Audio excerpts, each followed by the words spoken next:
Everyone, googly TV से मैं हूं आपकी होस्ट इकरा कंवल। अगर ये कहा जाए कि इस वक्त मैं पाकिस्तान के सबसे बड़े और सबसे नामवर ख़ानदान के वारिस के घर पे मौजूद हूं तो कुछ गलत नहीं होगा। जी हाँ, मैं इस वक्त मौजूद हूं हवेली बारूद खाना। आइए आपको दिखाते हैं।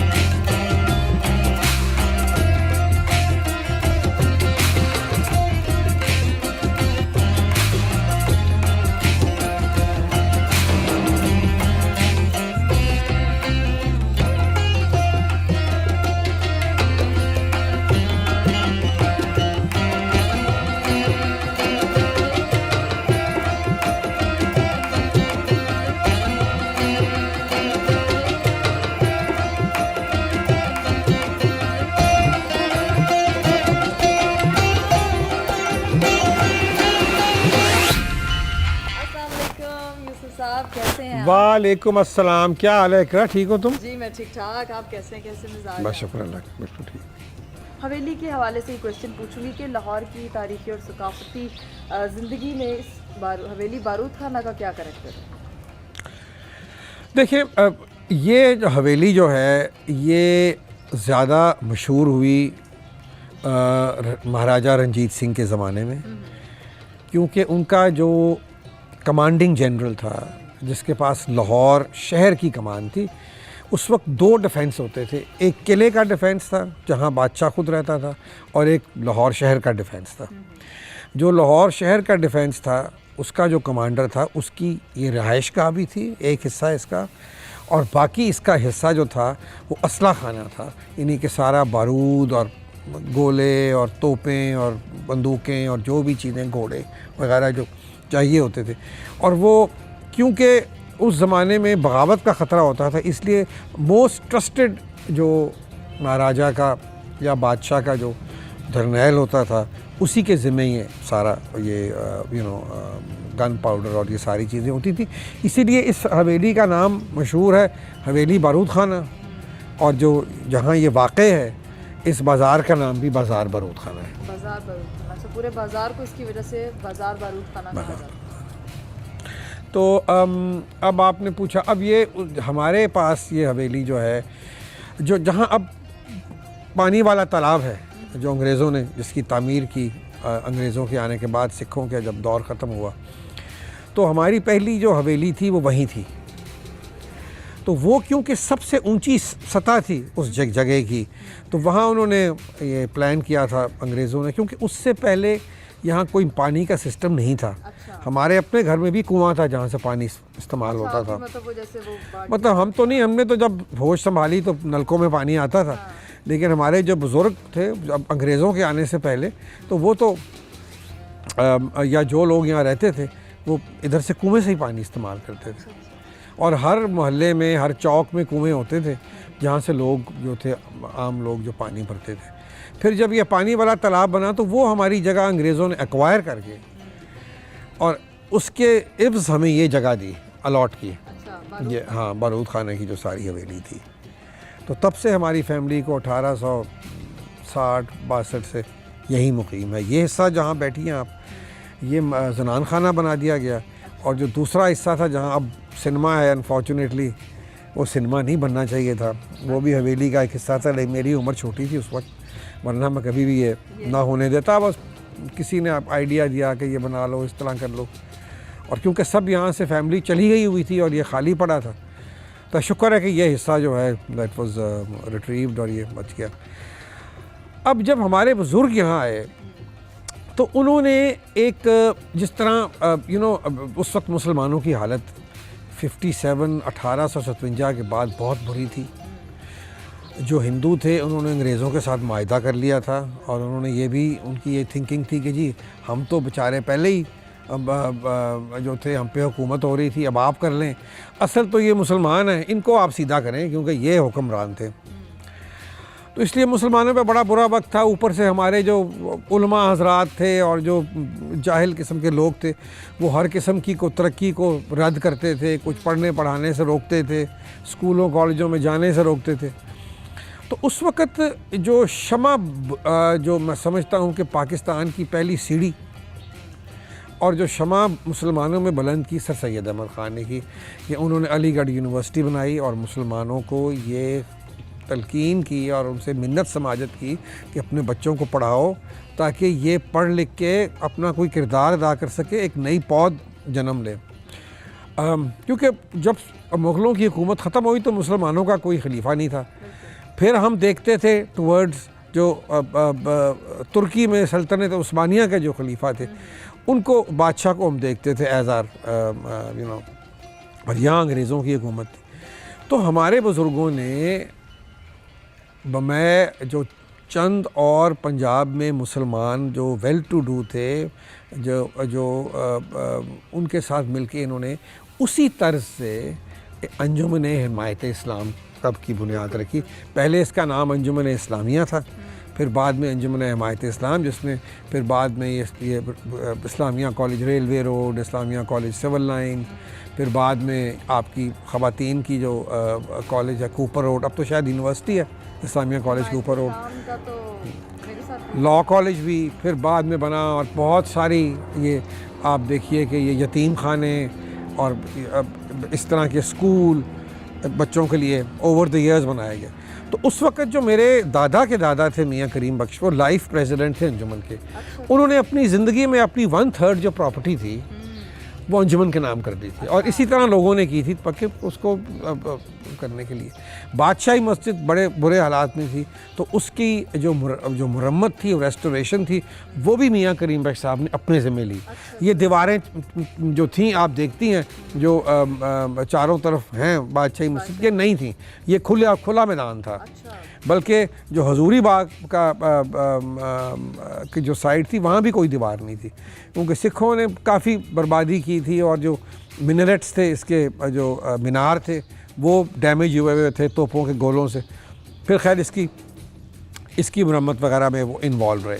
अब अंजुमन जो थी, अंजुमन का एक सालाना जलसा होता था हर साल, जिसमें सारे मुसलमान इंटेलेक्चुअल और जितने मुस्लिम माइंड्स क्या कहते हैं वो इकट्ठे होते थे यहाँ लाहौर में, और एक लाए अमल की सोच जो उसमें लाई जाती थी कि अब आगे मुसलमानों को क्या करना चाहिए। ठीक है, अच्छा, उसमें बहुत बड़े बड़े लोग आए। अल्ताफ़ हुसैन हाली साहब यहाँ तशरीफ़ लाए, ठीक है, उसमें मौलाना शौकत अली मोहम्मद अली जौहर साहब यहाँ तशरीफ़ लाए, सर सैयद भी उसमें तशरीफ़ लाए, मुफ्ती फ़लस्तीन के भी उसमें तशरीफ़ लाए, बहुत बड़े बड़े आलिम और जो हमारे दानिश्वर थे वो तो वहीं से आप कह सकती अल्लामा इकबाल बहुत ज़्यादा इसमें इन्वॉल्व थे। फैज़ साहब के जो वालिद थे चौधरी सुल्तान मोहम्मद ख़ान, वो भी अंजुमन में इन्वॉल्व थे। महमूद अली कसूरी साहब की तो पैदाइश यहाँ की है क्योंकि उनके जो दादा थे मौलाना कसूरी, उनको हमारे बुज़ुर्ग कसूर से लेके आए थे यहाँ के अंजुमन की सारी आप इसका सिलेबस बनाएं आप और इसकी सारी आउटलाइन जो है उसको तैयार करें। तो उस वक्त वो यहीं मुकीम थे। और क्या कहते हैं फिर प्रोफेसर नज़ीर जो उनके महमूद अली कसूरी साहब के जो कज़न थे वो भी यहीं पैदा हुए, यहीं पले बड़े, गवर्नमेंट कॉलेज के प्रिंसिपल लगे, बहुत ही मशहूर एक हमारे उस्ताद भी थे और दानिश्वर भी थे। डॉक्टर तासीर यहीं उनकी परवरिश हुई।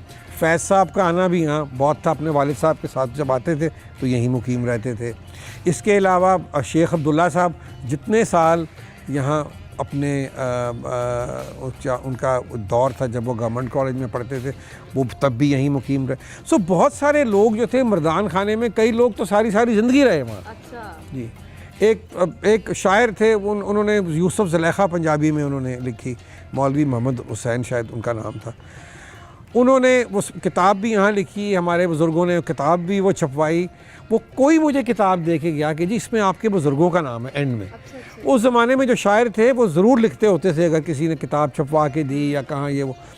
तो फिर मैंने अपने दादा को दिखाई, उन्होंने कहा हाँ ये यहीं रहते थे, यहीं इनकी डेथ हुई, और ये किताब जो है ये मेरे जो दादा थे उन्होंने इनको छपवा के दी थी वो किताब। सो एक उनका जो एक हमारी फैमिली का जो एक थिंकिंग थी वो बहुत ज़्यादा it was motivated towards the community, अपनी कम्युनिटी के लिए बहुत करते थे। कश्मीर से जब मैं कहत पड़ा है जब, तो कश्मीरी यहाँ 4-5 हज़ार कश्मीरी आया यहाँ, और उसको फिर हमारे अपना मियाँ करीम बख्श साहब ने उन सब को जगह दी। ये मिंटो पार्क जहाँ अब है, इकबाल पार्क, ये भी हमारी तो काफ़ी सारा हिस्सा इसका हमारी मलकियत थी।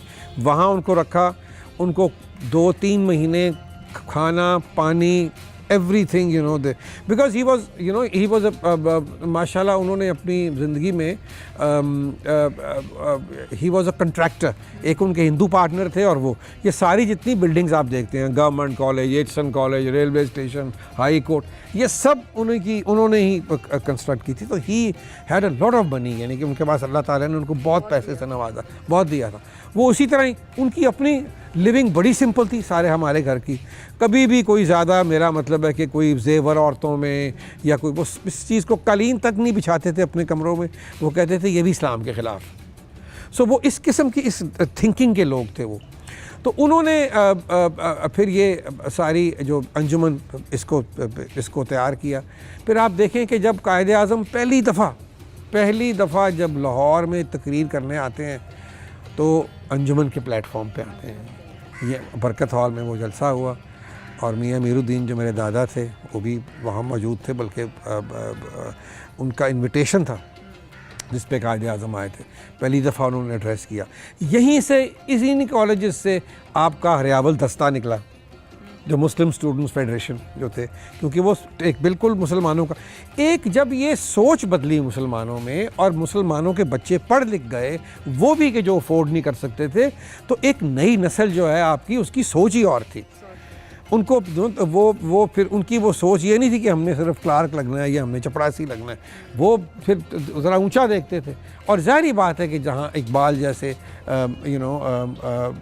आगे उस्ताद हों या आगे गाइड करने वाले हों, तो वो एक माहौल ही बिल्कुल जो था वो और किस्म का था। तो उस वक़्त पाकिस्तान बनने से पहले ये सारी एक्टिविटी इस हवेली में हुआ करती थी, ठीक है। और एक ये माहौल था। फिर जब पाकिस्तान बन गया, फिर ये जगह छोटी हो गई, फैमिली उनकी जॉइंट फैमिली सिस्टम था, सब जो थे अपने, और सबके बच्चे हो गए आगे, ये फिर जगह कंजेस्टेड हो गई, तो फिर सब हवेली छोड़ के चले गए। फिर ये कुछ 40 साल तकरीबन ये बिल्कुल बंद रही। इलेक्शन में मेरे वालिद या मैं यहाँ से इलेक्शन लड़ता था, तो यहाँ से हम तब ये ज़्यादातर खुलती थी, वरना ये मुलाजिम ही 1-2 रहते थे। इससे काफ़ी नुकसान भी हुआ, काफ़ी हिस्सा इसका गिर भी गया, जो नाकाबिले मुरम्मत था। तो फिर उसके बाद मैं फिर कोई 86 में मैंने कहा भाई अब ये, या अगर मैं इसके यहाँ जाके रहना ही पड़ेगा, तो ये इसकी रेस्टोरेशन जो है वो हो सकेगी, वरना तो ये गिर जाएगी सारी। सो मैं आया यहाँ, मेरी वालदा बड़ी सख्त मेरे से नाला थी, कहने लगी कि ये घर नहीं गिर जाना है और तुमने कहें हो जाना है उसके साथ ही ठीक है। मैंने कहा नहीं जी कोई बात नहीं, एक कमरा मैंने अपना ठीक किया, एक बाथरूम, बस मैं शिफ्ट कर गया, ठीक है। बाकी फिर आहिस्ता आहिस्ता मैंने जो फ्लोर्स थे, जो पेंट करना था, जो खिड़कियाँ, दरवाज़े, वुडन चीज़ें, हर चीज़, जो बाथरूम्स ठीक होने थे, ये सारा। अब माशाल्लाह अल्लाह के फ़ज़ल से इतने सालों के बाद तमाम घर ऑपरेटिव है, हर कमरा जो है वो वो लिवेबल है, मेहमान आते हैं, बहुत आते हैं, और कई दफ़ा घर बिल्कुल भर जाता है, इतनी अकोमोडेशन होने के बावजूद भी बिल्कुल भर जाता है।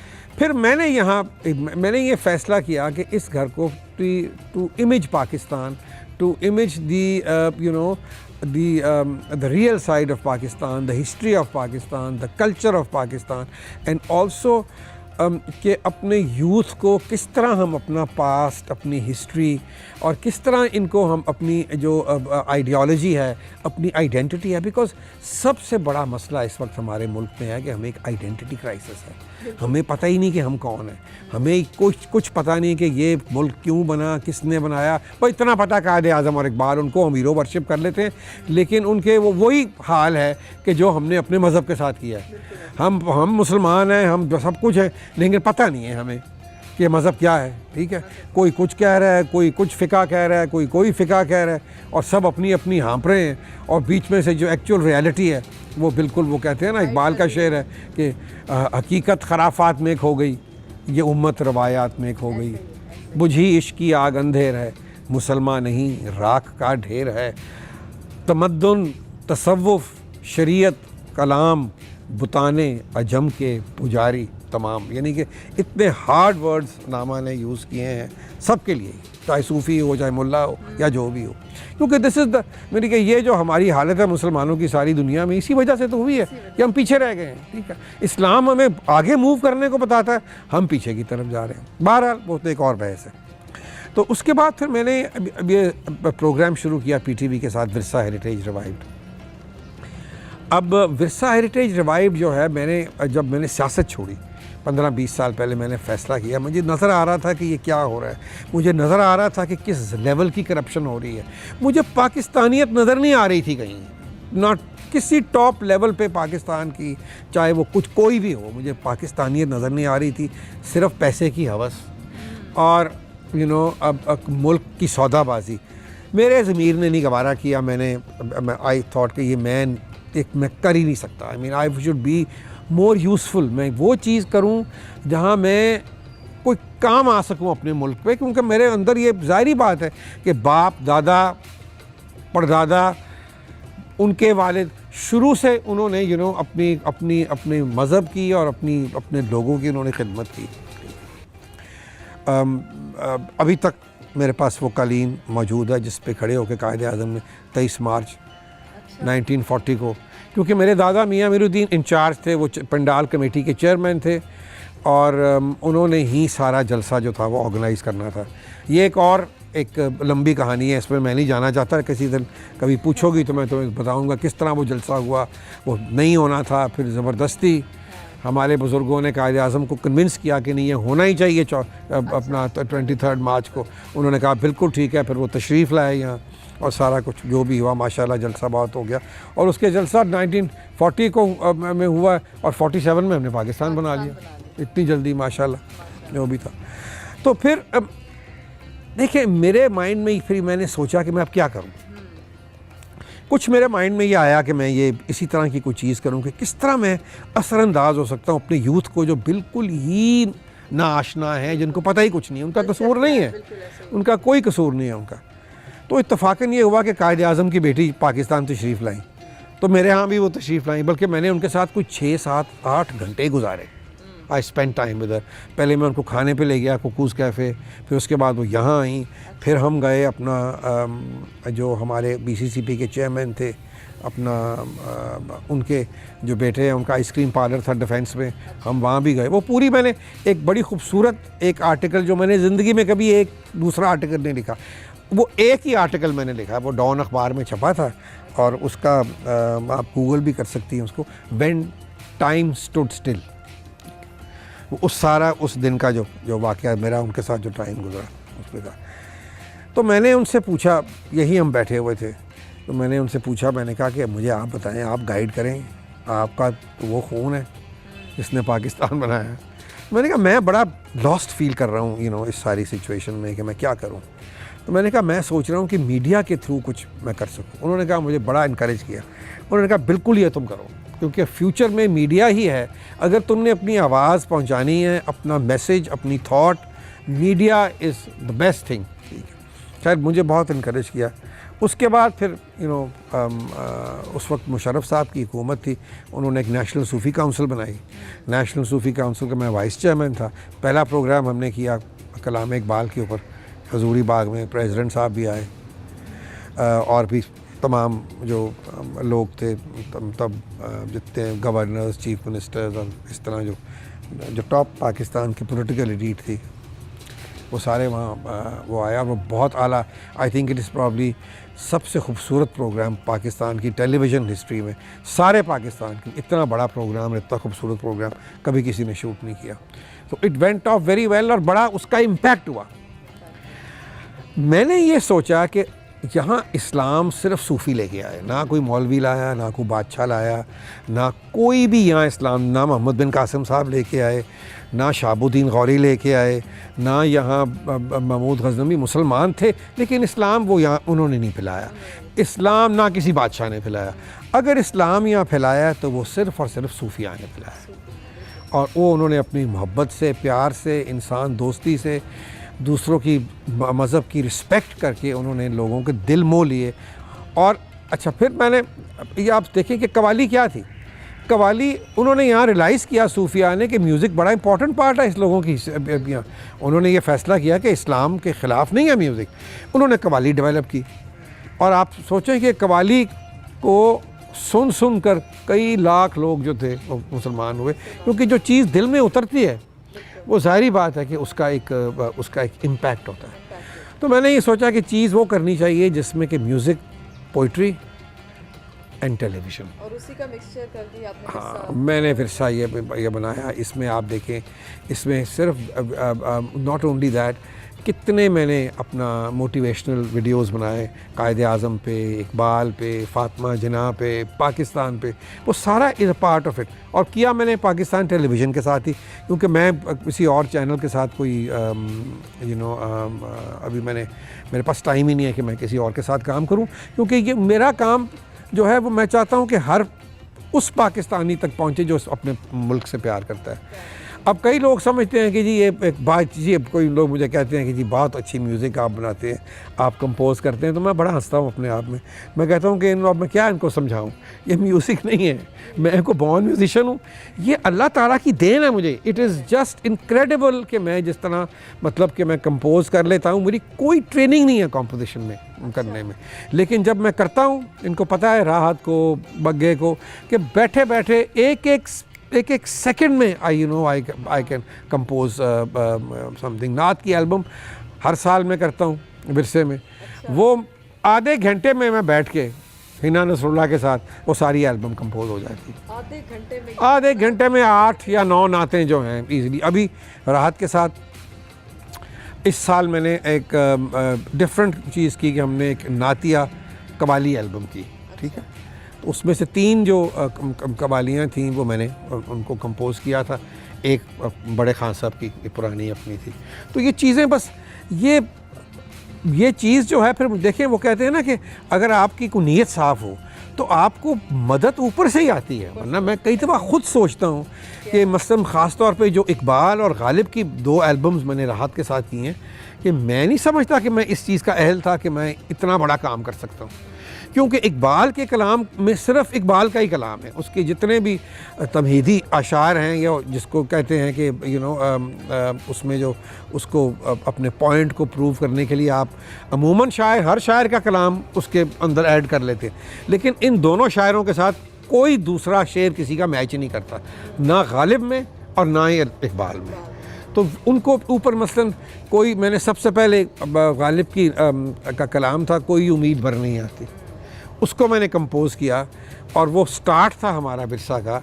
और ये हमारी किस्मत अच्छी कि नसीरुद्दीन शाह साहब उसके लिए तशरीफ़ लाए यहाँ। उनको मैंने फ़ोन किया, मैंने कहा शाह जी आप बड़ी खुशी होगी। उन्होंने कहा मैं बिल्कुल आऊँगा। फिर वो आए। वो हमारा पहला प्रोग्राम था, हमने बहुत छोटे मतलब कि 15, 20, 25 लोगों के साथ ही किया था उस वाले कोर्ट यार्ड में, और बहुत खूबसूरत उसमें वो बोले। फिर एक दफ़ा दोबारा फिर गालिब पे मैंने प्रोग्राम किया, फिर दोबारा भी वो आए। तो ये गालिब शनासी, इकबाल शनासी, ये हमारे बच्चों को इन चीज़ों का, अब राहत अगर करेगा कोई चीज़ तो ज़ाहिरी बात है कि उसकी इतनी बड़ी फ़ैन फॉलोइंग है। अली ज़फ़र अगर गालिब गाएगा तो उसकी फ़ैन फॉलोइंग है, ठीक है। या कोई और बड़ा स्टार जो है, अगर वो क्या कहते हैं इन चीज़ों को गाएगा, तो फिर ये यंग जनरेशन जो है ये समझने की कोशिश करेगी। मैं आपको बता नहीं सकता, ख़ास तौर पे जो पाकिस्तानी बाहर हैं, उनके जो वालदैन के और उनके नानाओं और दादाओं के जो मुझे फ़ोन आते हैं शुक्रिया के, वो यही कहते हैं कि हम तो शॉक्ड हैं कि हमारे ग्रैंड चिल्ड्रन ने आके हमसे पहली दफ़ा पूछा है कि दादा जान ये समझा दें ये गालिब का कलाम क्या है या इकबाल का, कि हमें अच्छा बहुत लग रहा है लेकिन हमें समझ नहीं आ रही। सो ये मैं, और दूसरी बात ये है कि फिर जब मैंने अपना यूट्यूब चैनल बनाया एक कुछ साल 1.5 साल पहले, तब मुझे पता चला कि 18 से 35 साल तक के जो लोग हैं मैक्सिमम हमारे प्रोग्राम देखते हैं, फ्रॉम 18 to 37, 18 to 34 और 35, और पाकिस्तान से बाहर ज़्यादा देखा जा रहा है, सबसे ज़्यादा for some strange reason Saudi Arabia, number 2 India, then Pakistan, and then America, and then Europe. Pakistan third number पे, मतलब पाकिस्तान पे मेरे ख्याल वो लोग देखते होंगे, टीवी पे भी ज़्यादा देखते होंगे ना, क्योंकि अभी ये लगता होगा या अभी इतना वहाँ बाहर जो पाकिस्तानी हैं वो सब के सब यूट्यूब के ऊपर वो हैं, मौजूद हैं और वो देखते हैं। सो ये सकाफ़त मैंने शुरू की। मैं इनकरेज करता हूँ कोई अच्छा वीडियो हो, कोई अच्छी कोई चीज़ हो, स्टूडेंट्स के लिए हर वक्त मेरा घर खुला हुआ है। आर्किटेक्चर के स्टूडेंट्स हों, कल आई हुई थी बच्चियाँ लाहौर कॉलेज की, उनका कोई एक थीसिस था उनके लिए। हर वक्त स्टूडेंट्स होते हैं। इतवार वाले दिन बिल्कुल बहुत से लोग आते हैं देखने के लिए, भी स्टूडेंट्स भी आते हैं, और मुझे बेहद खुशी होती है कि मेरा घर जो है उनके लिए खुला हुआ है। बिकॉज़ ये this belongs to everyone, this house. इसकी एक हिस्ट्री है, इसकी एक एक अपनी एक वर्थ है, तो उसको रहना चाहिए। अब माशाल्लाह ये वॉल सिटी अथॉरिटी ने इसको डिक्लेयर कर दिया है एज अ हेरिटेज साइट, तो हम इसको ना गिरा सकते हैं, बेच सकते हैं लेकिन गिरा नहीं सकते। सो ये इसकी एक प्रोटेक्शन हो। अच्छा यूसुफ साहब, मैंने आपसे सारी बातें की, आपकी हवेली के बारे में बात की, आपने बहुत डिटेल में बताया। मुझे ज़रा आप अपने बचपन के बारे में, मुझे बहुत क्यूरियोसिटी। बचपन बड़ा ही खूबसूरत बचपन था। कि बचपन में क्या बड़े हम शरारती थे। यहाँ खेल कूद करते थे, किले की सीढ़ियों पे हमने गुल्ली डंडे खेलने, फिर क्या कहते हैं, सारे जितने मेरे दोस्त थे मोहल्ले के जो मेरे साथ जो पले बड़े, अब उनमें से कुछ चले गए हैं, कुछ थोड़े से रह भी गए हैं। तो शरारतें हम क्या करते थे। और एक दफ़ा 1 रुपया हमारी दादी मुझे देती थी, 1 रुपया। उस ज़माने में 64 पैसों का 1 रुपया होता था, और 64 पाई उसको कहते थे, छेद वाली वो होती थी। गोल सी, उसके अंदर आप, मेरी एक तस्वीर भी है कि उंगली पे मैंने इस तरह एक पैसा पहना हुआ। कॉइन होता वो? हाँ, कॉइन के अंदर छेद था वो। शुरू में वो एक पैकेट मिलता था हमें, पूरे 64 उसमें पैसे होते थे, और उसमें अखबार में लिपटा हुआ इतना सा बड़ा नीटली पैक। तो वो मेरी दादी के पास एक चांदी का संदूक था, उसको वो जो इतनी सी ताली लगी होती थी, वो फिर खोलती थी, फिर उसमें से निकाल के देती थी सबको, और भी जितने ग्रैंड चिल्ड्रन थे उनके, मैं उनका बाय द वे फेवरेट। अच्छा। तो हम यहाँ निकल जाना बाहर। यहाँ एक फैज़ की दुकान होती थी, पंसारी, बेचारे फौत हो गए हैं अब। तो वहाँ ये हमें ये वो मीठे सिगरेट मिलते थे, वो हम लेते थे। मतलब वो एक कैंडी होती थी सिगरेट की तरह बनी हुई, डब्बी सिगरेट की होती थी, अंदर कैंडी होती थी, वो मुंह में लगा के प्रिटेंड करते थे कि हम स्मोक कर रहे हैं। फिर एक दफ़ा हम एक डब्बी सिगरेट की भी ले आए। सारे हम 4-5-6 लड़के थे, ऊपर हम छत पे चढ़ गए, और 2 आने की पैकेट आता होता था। वो एक सिगरेट था, क्या कहते थे उसको, बगले का निशान था उसके ऊपर। अच्छा, फ़िल्टर नहीं होता था उसका, वो फ़िल्टर की तरह एक चीज़ बनी होती थी, लेकिन वो सारा तम्बाकू ही था, फ़िल्टर नहीं होता था। वो हमने फिर एक दफ़ा, ये मुझे याद है कि हमने फिर सिगरेट पीने नहीं आते थे, फिर हम बाहर की तरफ स्मोक जो थे फू करते थे, खूब ज़्यादा इस तरह करते थे, ये हम करते थे। फिर एक दफ़ा बहुत ज़्यादा ज़्यादती हो गई। वहाँ हमारे जो बाहर वाला तबेला था हवेली का, उसके नीचे मतलब ये ऊपर एक रॉन्स थी इस तरह ओवरलुकिंग जो the steps of the fort, जो उस किले की सीढ़ियाँ, और उसके नीचे 2-3 कमरे थे, वो किसी को दिए हुए थे, वहाँ लोग रहते थे। उन्होंने सामने एक्सटेंड करके ना, तो स्ट्रॉ की एक शेड डाला हुआ था, मतलब वरांडा सा बनाया हुआ, शेड बनाया हुआ था स्ट्रॉ का। वो मैंने एक तीली लगा के तो उसके ऊपर फेंक दी। हाँ, ये मैं जब आपके बारे में पढ़ी थी, मैंने सुना था आपने अपने नेबर्स का घर जला दिया। नहीं, घर नहीं जला था, मतलब कि उनका जो वो होता, लो जी वो तीली लगाई और वो तीली फेंक माचिस की फेंकी और वो तो 1 सेकंड में इस तरह जली के पता ही नहीं चला। वो तूड़ी तो होती है सारी। वो चिप्स वाले कप में बस जी, उसके बाद मैं तो भाग भूग के अंदर आ गया, दादी के पीछे छुप गया। वालिद मेरे को जब पता चला तो बड़े गुस्से में थे वो, हो बड़े गुस्से में वो आए और उन्होंने कहा कित्थे वे उन्होंने करो मेरे सामने। तो मेरी दादी ने कहा नहीं मैं उन्होंने 7 चोरां दी मार देती, बिल्कुल तू कुछ ना कह। अच्छा, दादी ने आपको मार से बचाया। हाँ, दादी ने कहा 7 चोरां दी मार देती है, उन्होंने हाथ नहीं कभी लगाया था मुझे। उनके सामने कोई बोलता भी नहीं था, मेरे वालिद नहीं बोलते थे, मेरा दादा नहीं बोलता था।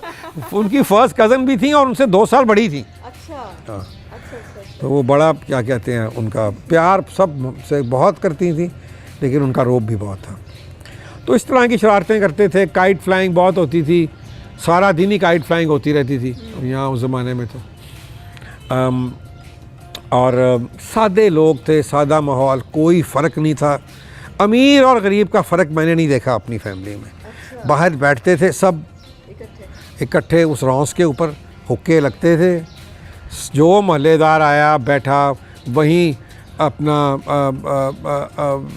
सूफ़ी तबस्सुम साहब भी बैठे हुए हैं, वहीं प्रोफेसर अपना नज़ीर भी बैठे हुए हैं, वहीं अल्लाह आपका भला करे चुगताई साहब भी बैठे हुए हैं, अला बख्श साहब भी बैठे हुए हैं, और आम लोग भी बैठे हुए हैं, और खुश गप्पियाँ और अच्छी, मतलब किस लेवल की गुफ्तगू होती थी। फिर एम असलम साहब थे मेरे वालिद के मामू, बहुत बड़े राइटर थे, नकाशे फितरत उनका खिताब था। उन्होंने अपनी ज़िंदगी में 1 लाख सफ़ा लिखा। 1 लाख सफ़ा उन्होंने अपनी ज़िंदगी में लिखा।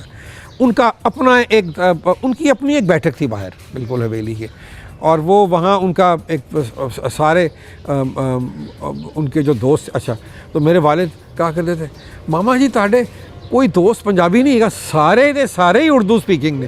वो सब उनके दोस्त माशाल्लाह इतने ज़बरदस्त लोग थे वो सब। कोई सबूही साहब थे, कोई अपना जिस तरह हकीम सईद साहब थे कराची में, बहुत उनकी दोस्ती थी। इसी तरह कोई देहलवी, कोई लखनवी, यही उनके नाम थे ज़्यादा। और क्या उनकी जो महफ़िलें होती थी, कभी कभी मैं जाके बैठता था, इट वॉज़ अ शावर।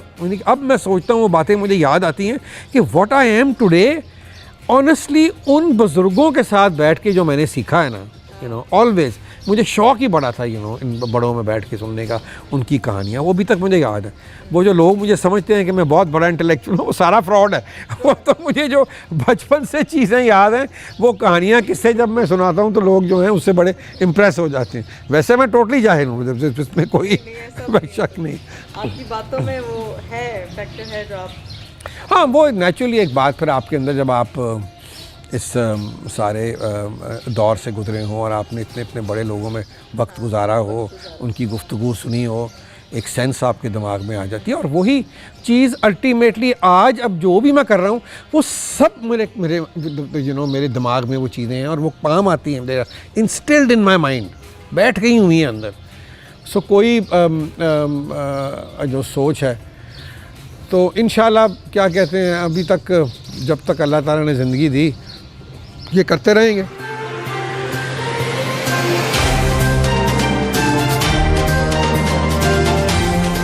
ये आपके एरिया में यहाँ बाज़ार हुस्न भी था, तो आप बचपन से खुद गाने के शौकीन थे, तो आप यहाँ जाया करते थे मौसीकी सुनने के लिए? नहीं, बचपन में तो हमें पता ही नहीं था कि यहाँ क्या है। अच्छा। ये तो जवानी में आके समझ आई, बचपन में किसको पता होता है कि यहाँ को ऐसी चीज़ नहीं थी। क्योंकि ज़रा हमारे क्या कहते हैं इस एरिए से हट के तो दूसरा जो मोहल्ला है वहाँ ये होता था। अच्छा। बिल्कुल गए हैं वहाँ। अच्छा। ठीक है, और बहुत इन्जॉय करता था, क्योंकि देखिए वो एक हमारी सकाफ़त का और हमारे जो आप कह सकते हैं कि बिल्कुल सकाफ़त का हिस्सा था। ये लड़कियां जो थीं, अब मैं नाम तो नहीं ले सकता, लेकिन जितनी बड़ी आपकी फ़नकार आए हैं, चाहे वो गायकी में हो या एक्टिंग में हो या इन दोनों फील्ड्स में, most of them came from here. इनकी तालीम होती थी। यहाँ कितने बड़े बड़े उस्ताद जो थे, उस्ताद बरकत अली ख़ान साहब जो बड़े ग़ुलाम अली ख़ान साहब के भाई थे, यहीं उनकी बैठक थी, ये सब वहाँ सीखती थी। ठीक है, इनको प्रॉपर ट्रेनिंग दी जाती थी। ये नहीं कि जो आजकल बेहूदगी हो रही है और जो भी है, मुझे तो बल्कि ये दुख है कि यहाँ सारे वो, अब मेरा मतलब है यहाँ से इन्होंने ख़त्म कर दिया और अब सारे मोची आ गए हैं, और अब मेरा मतलब है कि चारों तरफ बू ही बू है केमिकल्स की। ठीक है, तो ये बिल्कुल। और मैं बड़े जो बाहर से मेरे गेस्ट आते थे, मतलब मिक जैगर और उसकी बेटी जेड आए, इमरान और जमाइमा ने उनको इनवाइट किया था यहाँ। तो हमने एक इवनिंग यहाँ मेरे पास ही वो ठहरे, एक इवनिंग यहाँ हमने खान साहब की रखी, बिकॉज वो बहुत बड़े फ़ैन थे नुसरत फ़तेह अली खान। अच्छा। तो उन्होंने कहा नुसरत को सुनना है, तो हमने एक उनकी इवनिंग रखी यहाँ। ये इसी स्टेज पे उन्होंने गाया खान साहब ने, हम नीचे ज़मीन पे यहाँ बैठे रहे। सुबह के 5 बजे तक ना वो उठे ना खान साहब उठे। तो दूसरे दिन उनको मैंने कहा चलो अब तुम ये बाज़ार भी देखो जो हमारा बाज़ार है। वो बड़े फैसिनेट हुए, हमने जाके गाना सुना। वो घुंघरुओं के साथ वो लड़कियां डांस करती थी, उनका क्योंकि वो ट्रेंड थी डांस में भी और गायकी में भी, तो वो अच्छा लगता था अब तो पता नहीं क्या होता है, मैंने सुना है कि अब तो वो कोई टेपों शेपों पे या इंडियन जो हैं ये आजकल के जो कोई गाने, ये फास्ट किस्म के और electronic item songs, electronic music, वो उसमें वो डांस वांस होता है और उसमें काफ़ी, मेरा मतलब है कि उनमें कोई और वल्गैरिटी भी होती है। सकाफ़त से कोई ताल्लुक़ नहीं है उसका। ठीक है, ये सकाफ़त हमारी हज़ारों साल पुरानी थी, ये आप तो नहीं कह सकते। आप इसको डिनाई करें या जो मर्ज़ी करें, ठीक है, लेकिन देखें ना, मैं आपको एक छोटी सी बात, जब नवाब कालाबाग गवर्नर थे तो नवाब कालाबाग को किसी ने कहा कि ये बाज़ार आप बंद करवा दें, ये बहुत बुरी चीज़ है। उन्होंने कहा कि मैं बंद करवा दूं, ये सारे शहर में फैल जाएगा। उन्होंने कहा वो हमारे बड़े अक्लमंद थे, वो एक ही जगह रखते थे सब कुछ को। और ये होता था लाहौर में, सुबह डाका पड़ा, शाम को डाकू यहाँ गाना सुनते हुए पकड़ा गया, यहाँ से बाहर वो कहीं नहीं जाते थे। यानी कि बड़ा ईजी था जो क्राइम जिसने करना। अब क्या हो गया, आपका सारा डिफेंस, आपका इकबाल टाउन, आपका जौहर टाउन, सब इसी चीज़ से भरा हुआ है। ठीक है, आपको पकड़ना आसान नहीं, वो लोगों के घरों में चली जाती हैं और वहीं जाके जो भी उन्होंने करना कराना होता कर लेती हैं। सबसे पहले ये हुआ कि यहाँ जब 88 में बेनज़ीर का, पहले तो ज़ियाउल हक साहब ने जब आए तो उनके इस्लाम ने गवारा ना किया, तो उन्होंने कहा कि जी आप इन पे सख्ती शुरू होगी। इनको कहा कि तुम पर्दे डाल दो। हाँ, तो पर्दे जो थे, क्या कहते हैं, वो डाले गए कि भी अब मेरा मतलब है, अगर वो नॉर्मली ये होता था कि वो बैल्कनीज़ में वो तो वाइफें थी, वो बैठी होती थी, और फिर पर्दे डाले गए। उसके बाद फिर ये हुआ कि यहाँ इलेक्शंस हुए, मैं भी उस इलेक्शन में इलेक्ट हुआ। ये हल्का जो था प्रोविंशियल असेंबली का, यहाँ जहांगीर बदर प्रोविंशियल में भी थे, नेशनल में भी। फिर उन्होंने सीट छोड़ी प्रोविंशियल की, और यहाँ ज़िया बख्त भट्ट साहब पीपल्स पार्टी की तरफ से वो उम्मीदवार थे। अब उस इलेक्शन में इन्होंने अपना वोट अपनी तरफ करने के लिए एक दिन सारी जितनी ये औरतें थीं, इन सब को कोई वजह नहीं, इनको पकड़ के, इनको कैद करके तो इनको थाने में बंद कर दिया। और बड़ा मिजरेबली इनको रखा, 3 4 5 दिन जुल्म किया, यानी कि कोई तुक नहीं था मेरा कोई करने का। और इनको फिर डराया गया, धमकाया गया। बहरहाल वो इलेक्शन फिर भी, यानी मतलब गवर्नमेंट नहीं जीती, लेकिन उसके बाद फिर इन पर सख्तियाँ और मारपीट, और वो फिर ये लोग डर डर के इन्होंने कहा यार बेहतर है कि हम ये जगह यहाँ से छोड़ दें। अब जगह जब छूट गई तो फिर आगे जो उनकी जनरेशन थी, वो डांस वांस तो कोई सीख नहीं सकता था, कहीं कोई सिखाने वाला नहीं रहे, उस्ताद नहीं रहे, क्योंकि यहाँ तो एक माहौल था, एक जो म्यूजिशियंस भी सारे यहाँ रहते थे, उस्ताद भी यहीं रहते थे। फिर उन्होंने को अपना ही टाइप का काम शुरू कर दिया। अब क्या होता है, अब मेरा ख्याल आप कभी आप देखें कि वो दुबई ये ख़वातीन चली जाती हैं, वहाँ बार्स बूर्स में जाके डांस करती हैं, या इधर उधर। ये एक काफ़ी, मैं तो एक दफ़ा बल्कि जा रहा था, लंदन जा रहा था, तो मैंने देखा कि ये बहुत सारी औरतें, एक सारा भरा हुआ है, क्या कहते हैं, लड़कियाँ ही लड़कियाँ। तो मैंने वो पूछा, मैंने PI के वाले से, मैंने कहा ये क्या है, ये कौन है ये लड़कियाँ? उन्होंने कहा जी ये सब डांसर हैं, दुबई जा रही हैं। अच्छा। तो मेरा मतलब है ज़ाहिर बात है उन्होंने भी कहीं से खाना पीना ही है ना, तो ज़ाहिर बात। लेकिन मैं ये समझता हूँ कि कम से कम इसको एक जगह रहने दिया जाता तो ये शायद बेहतर था। अब आपने सारे शहर में आपने ये एक ताउन पैदा कर दिया।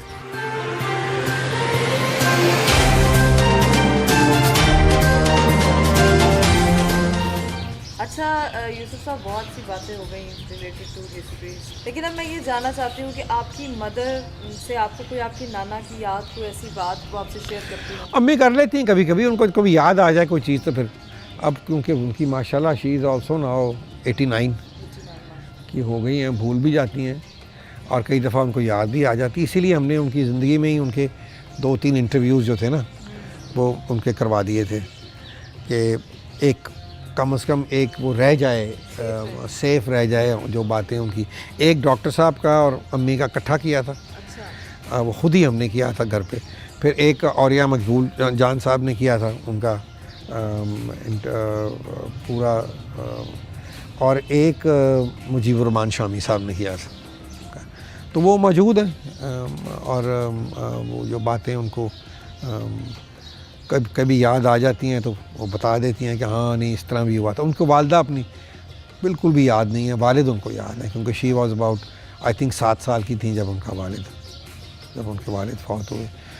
जिस रात वो फौत हुए वो रात उनको बिल्कुल याद है कि मैं वो कहती थी कि मेरा दिल नहीं करता था उनको छोड़ने को। रात को ये होता था कि वो बेड रिडन ही थे, तो उनकी जो नैनी थी, जो जर्मन औरत अलामा साहब ने रखी थी इनकी परवरिश के लिए, मेरी वालदा के और डॉक्टर जवेद इकबाल के, वो उनके पास ले आती थी, ये थोड़ा सा उनके साथ लेटती थी और उसके बाद फिर वो जब सोने का टाइम हो जाता था तो वो चली जाती थी अपने कमरे में सोने के लिए।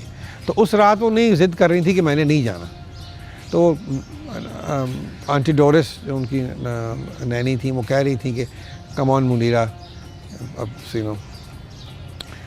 सोने का टाइम हो गया। तो अलामा साहब ने कहा कि नहीं कोई बात नहीं, इसको थोड़ी देर और रहने दो, शायद इसको पता है कि आज मेरी आखिरी रात है। उनको मालूम था कि he knew that he was not well at all. वही उन्हीं ने तो कहा कि इनको रहने दो यहाँ, शायद इसको पता है कि मेरी आखिरी रात है। तो फिर अम्मी जब सो गई तो फिर आंटी डोरिस उनको उठा के तो उनके कमरे में उनको ले गई। वो उनको याद है। फिर जब नेहरू मिलने आए अलामा से, वो भी उनको काफ़ी वो उनको याद है वो।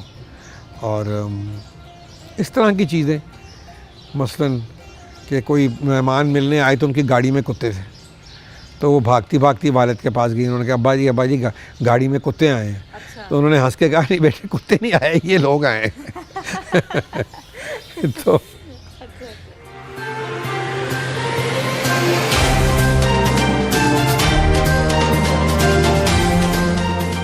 आपने सारी बातें कर दी। अब मुझे ये बताएं कि आप बचपन में पढ़ाई में कैसे? यार बड़ी शेमफुल बात है, ये ना पूछो, मैं इसमें नहीं जाना चाहता। अच्छा, बस पढ़ लिख गया, ठीक है, ग्रेजुएशन कर ली, बस कर ली। लेकिन आपको कभी ये जहन में आता है कि काश मैं ये डिग्री भी कर लेता? नहीं, मुझे कभी भी नहीं, मैं झूठ मैं बोलूँ कि मैं कहूँ कि हाँ मैं ये कर लेता। मैं समझता हूँ जो मुझे अल्लाह ताला ने बनाया है, ठीक है, I am very happy and satisfied with it. और मुझे ना कोई बड़ी गाड़ियों का शौक़ है, ना कोई बहुत सारे पैसे का मुझे कोई शौक़ है। मेरी ज़िंदगी बड़ी सिंपल है।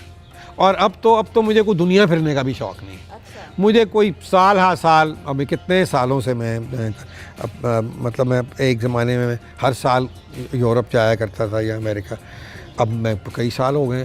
हाँ, टर्की एक दफ़ा गया हूँ, वो भी एक प्रोग्राम था मारिया वास्ती का जो किया करती थी मॉर्निंग शो, उसके लिए। एक मैं पीछे अभी रिसेंटली दुबई गया था, वो भी हमारा ये जो क्रिकेट टीम है लाहौर कलंदर्स, उन्होंने इनवाइट किया था ओपनिंग पे। तो बस उसके अलावा मैं प्रोग्राम बनाता रहता हूँ और दोस्त इतने मेरे से नाला और नाराज़ हैं बाहर जो हैं कि भी तुम बिल्कुल ही, क्योंकि वो मैं आता था वहाँ जाके रहना 10-15 दिन, सबके लिए खाने पकाने देसी, ख़ास तौर पे मेरे जो अंग्रेज़ दोस्त हैं दे यूज़ टू लव इट। और हाँ बिल्कुल, और वहाँ अच्छा मेरा मतलब है कि आके जमाइमा और इमरान के बच्चों के साथ जाके उनका अपना एक बहुत खूबसूरत एक वसी एक स्टेटली होम है कंट्री साइड में, तो वहाँ जाके रहने का इत्तेफाक होता है।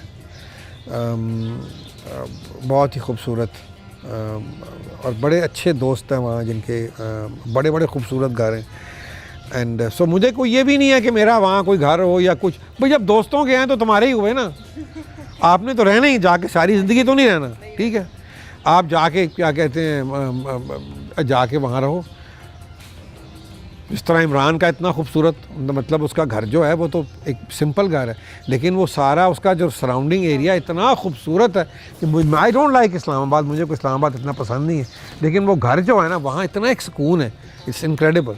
तो वहाँ कभी कभी चले जाने का इत्तेफाक होता है, 1-2 दिन रहे, माउंटेन को एंजॉय किया और फिर वापस आ गए।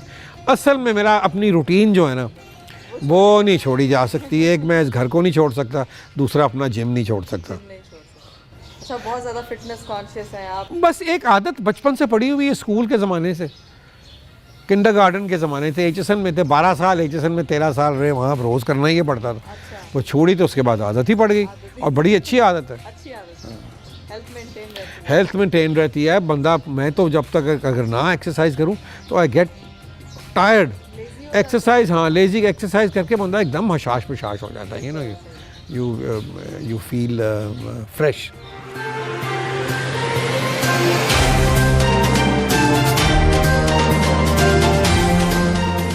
अच्छा यूसुफ साहब, आपकी वार्डरोब बड़ी क्लासी होती है, बड़ी कूल होती है। मैं जानना चाहती हूँ आपकी वार्डरोब कौन आपको मुझे बताया मेरी कौन सी चीज़ कूल लगी? अभी आपने शर्ट पहनी, इतना प्यारा। ये तो मेरी जिम की है, अभी यहीं से मैं जिम पे चला जाऊँगा, ठीक है।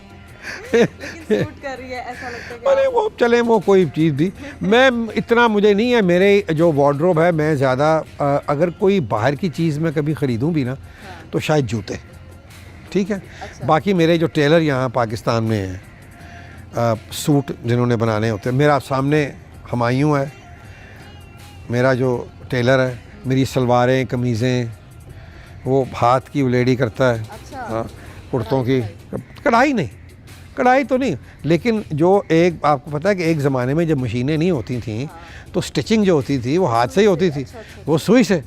सो बेशतर उसका जो मसलन कुर्ता जो है, कुर्ता का जो जो जो इसकी जो है, जिसको पंजाबी में कहते हैं तरपाई जो है, तरपाई या उलेडी कहते हैं पंजाबी में, हाँ, उसको वो सारी हाथ की वो करता है। पांचे वो बनाता है जो अब नहीं बनते, जिसमें वो लाल धागे नीचे होते हैं, और वो उसके अंदर वो डाल के तो उसके ऊपर सिलाते, नहीं सीधी होती है, लेकिन वो मतलब एक लाल धागा है ना, तो उसके दोनों तरफ सिलाई होती है।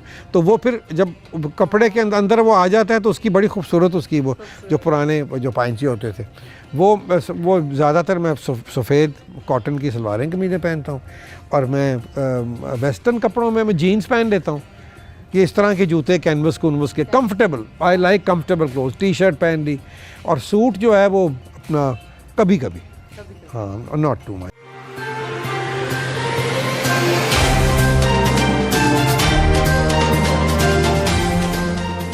ये बताएं, आपके दौर के यूथ में और आज की यूथ में क्या फर्क है?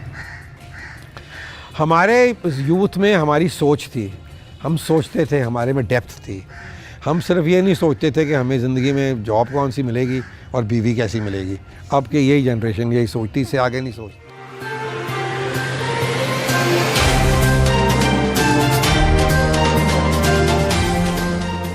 आप अपने क्रशेस के बारे में बताएं, आपको पहला क्रश कब हुआ, आपको किस एज में जाके realize मैं हुआ कि आप- क्रश ही रहा हूँ सारी ज़िंदगी। कोई ऐसी वो किसी ने मुझसे पूछा था एक सवाल टीवी पे कि आपको अब कितनी दफ़ा मोहब्बत हुई?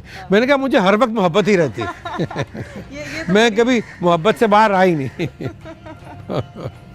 लेकिन कौन सी ऐसी एज थी जिसमें आपको लगा कि पहली दफ़ा मुझे कोई लड़की अच्छी लगने लगी?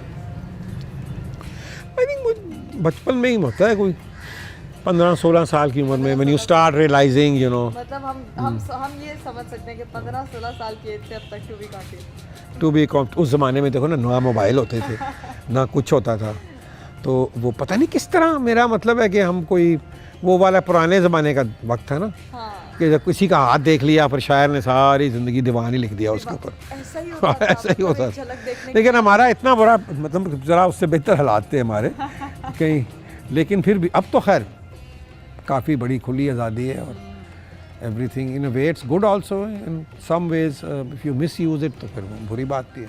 अच्छा, कहते हैं आपने बसंत को एक ब्रांड ही बना दिया, आप तो सबसे ज़्यादा उसको मिस करते होंगे। जिसको बसंत को, बसंत का इवेंट। यार देखो, बसंत को मैं आपको एक बात बताऊं, Basant can be a $multi-billion festival.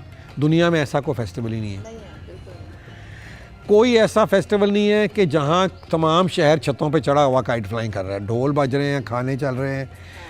और ये लास्ट जब ये बसंत हुई थी तो हमने एस्टिमेट किया था, मैंने और लशारी साहब ने, कि इस पे कोई 1.8 बिलियन रुपीस खर्च हुए थे, जो अवाम ने नहीं, जो गवर्नमेंट ने नहीं, जो मल्टीनेशनल से खर्च किए थे, जो आए देखने इवेंट। जो मल्टीनेशनल कंपनीज आपकी उन्होंने खर्च किए थे। अच्छा। उसकी एडवर्टाइजिंग पे, उसकी, और वो पैसा बिल्कुल ट्रिकल डाउन करके नीचे तक आया। अच्छा। कपड़े रंगने वाले, चूड़ियाँ बेचने वाले, कबाब लगाने वाले, टेंटों वाले, हर ढोल बजाने वाले, हेयर स्टाइलिस्ट क्या, सलून क्या, फैशन शोज क्या, सब उसका एक हिस्सा थे। नीचे तक गरीब आदमी तक ये पैसा जो था ट्रिकल डाउन। अगर अभी भी गवर्नमेंट इसको एक सेफ फेस्टिवल बना दे, मैं गारंटी करता हूँ कि 5 साल के अंदर $1-2 बिलियन से बड़ा बिजनेस हो जाएगा और हुकूमत पैसे बनाएगी, एक आना गवर्नमेंट का खर्च नहीं होगा। अब तो आपकी अपनी गवर्नमेंट है, तो इस साल करवा दें स्टार्ट। मैं तो आपको पता है कि शुरू से मियाँ शहबाज शरीफ साहब के साथ भी मेरी हर वक्त जंग रहती थी इसके ऊपर, और अब खान साहब के साथ भी करवाएं फिर, मतलब। मेरी तो पूरी कोशिश होगी। उन्होंने अपना देखना है कि भी क्या इसका असर होता है या नहीं होता। बहरहाल मेरी तो ये कोशिश है और मेरी ये दुआ है कि इस तरफ ही आएँ और इसको हम इतना बड़ा और ये भी, अब देखें फिर बात से बात निकलती है। बसंत होती थी यहाँ, हमेशा हम बसंत करते थे, हम क्योंकि अंदरून शहर से हमारा ताल्लुक़ था, हम बसंत करने के लिए सारा ख़ानदान यहाँ बसंत वाले दिन पहुँचता था। अब एक बसंत की बात है, तब अभी ये बसंत इतनी पॉपुलर नहीं हुई थी, मतलब ये अंदरून शहर का ही फेस्टिवल था। एक नवाए वक्त में ख़बर आती थी कि 3 बंदे गिर के ज़ख्मी हो गए, किसी का कुछ हो गया, तब ये कातिल डोर नहीं थी, छोटी मोटी लोग अपनी फॉल्ट से ही लोग इंजर होते थे। तो ये खान साहब का मुझे फ़ोन आया कि उनके फ्रेंड्स आ रहे थे बाहर से, Duke and duchess of Somerset, ठीक है, तो उन्होंने कहा कि मैं उनको ले आऊँगा बसंत वाले दिन। तो हमारी सिर्फ फैमिली होती थी तो उनको होगा। उन्होंने जब ये छत पे चढ़ के नज़ारा देखा, वो तो पहले 10 मिनट तो उनके जुबान मुँह ही खुले कि ये हो क्या रहा है। उन्होंने मुझे कहा कि तुम बड़ी अहमक कौम हो। अच्छा। कि तुम्हारे पास ऐसा फेस्टिवल है कि दुनिया में ऐसा फेस्टिवल नहीं है, यू शुड बी, ये तो सारी दुनिया का टूरिज्म ये फेस्टिवल देखने के लिए आ सकता है जो नज़ारा हम देख रहे हैं। बस उनका ये कहना था, मेरे दिमाग में ये बैठ गई बात, ठीक है। मैंने तब शकीलुर रहमान साहब जंग अखबार लेके आए थे लाहौर, ठीक है, उससे पहले जंग अखबार लाहौर से नहीं छपता था, न्यूज़ अभी नहीं आया था। मुझे वो मिलने आए, मैंने कहा शकील साहब चलें एक काम तो करें, हमने कहा इसको फेस्टिवल बनाते हैं। उन्होंने कहा ठीक है। मैंने कहा अगले साल बसंत पे मैं करूँगा इवेंट, आपने कवर करना है। उन्होंने कहा ठीक। मैंने एक बड़ी दावत कर दी, को 2-3, तब मैं पॉलिटिक्स में भी था, मैंने ब्यूरोक्रेट्स को, पॉलिटिशियंस को, स्टार्स को, दोस्तों को, सबको एक पूरी ग्लिटराटी इकट्ठी कर ली, एक लंच कर दिया, ठीक है। यही हमारा बसंत का होता था। शकील साहब ने अपने फ़ोटोग्राफ़र छोड़ दिए यहाँ, ठीक। वो दूसरे दिन जंग अखबार में फ्रंट पेज क्या, बैक पेज क्या, मिडल पेज क्या, हर पेज के ऊपर सिर्फ बसंत ही बसंत। लाहौरियों को समझ नहीं आई कि ये है क्या, ये कौन सा फेस्टिवल है। इवेंट बिकेम वायरल, तब वो तो सोशल मीडिया तो था नहीं। बस ये 4-5 साल के मतलब इस चीज़ को किया। आप ये सोचें, चौथे साल जो सिटी कॉरपोरेशन, सिटी बैंक के जो हेड थे जॉन रीड, उनका पैगाम आया कि मैं इस फेस्टिवल को देखना चाहता हूँ, क्योंकि तब तक BBC ये वो काफ़ी मेरा मतलब कवर कर चुके थे इसको। फिर वो ख़ास उनके लिए वो सारा सिटी बैंक हिल गया पाकिस्तान का, कि वो कभी उनका कोई चेयरमैन आया ही नहीं पाकिस्तान, वो यहाँ आए, फिर उन्होंने वो एंजॉय किया, स्पेशल पतंगें बनी सिटी बैंक के लोगों के साथ। उन्होंने कहा जी खाना हम करेंगे, मैंने कहा नहीं, जो खाना पकेगा वो भी खाएं, हम जो कर सकते हैं, हम आपके खाने खूने की ज़रूरत नहीं है। वो एक अच्छे मेहमान हैं, आए, पाकिस्तान की पब्लिसिटी होगी।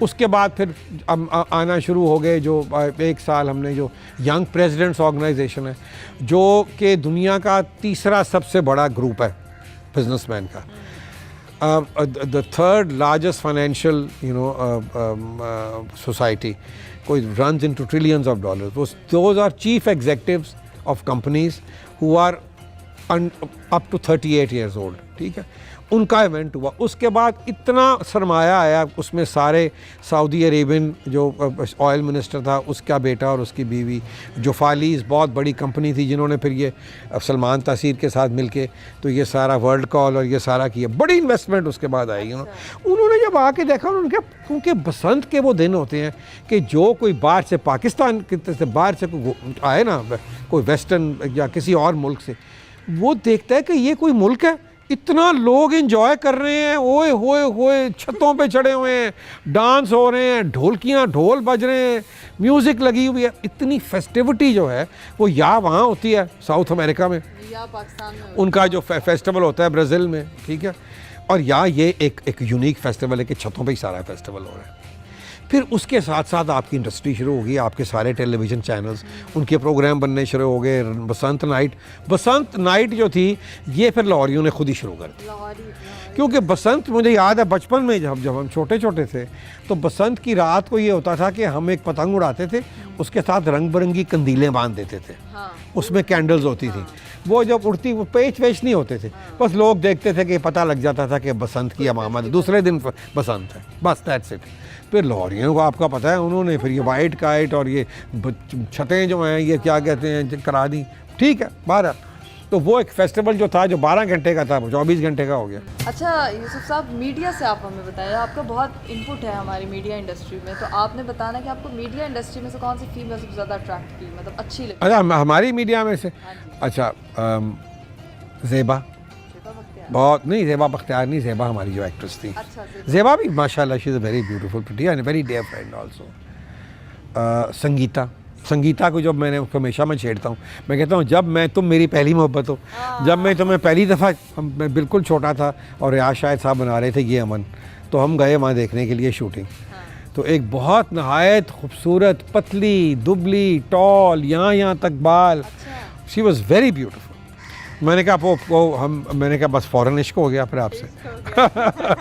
तो इसी तरह का ही होता था. अब ज़ेबा बहुत अपना बहुत खूबसूरत थी. She was a very very beautiful woman.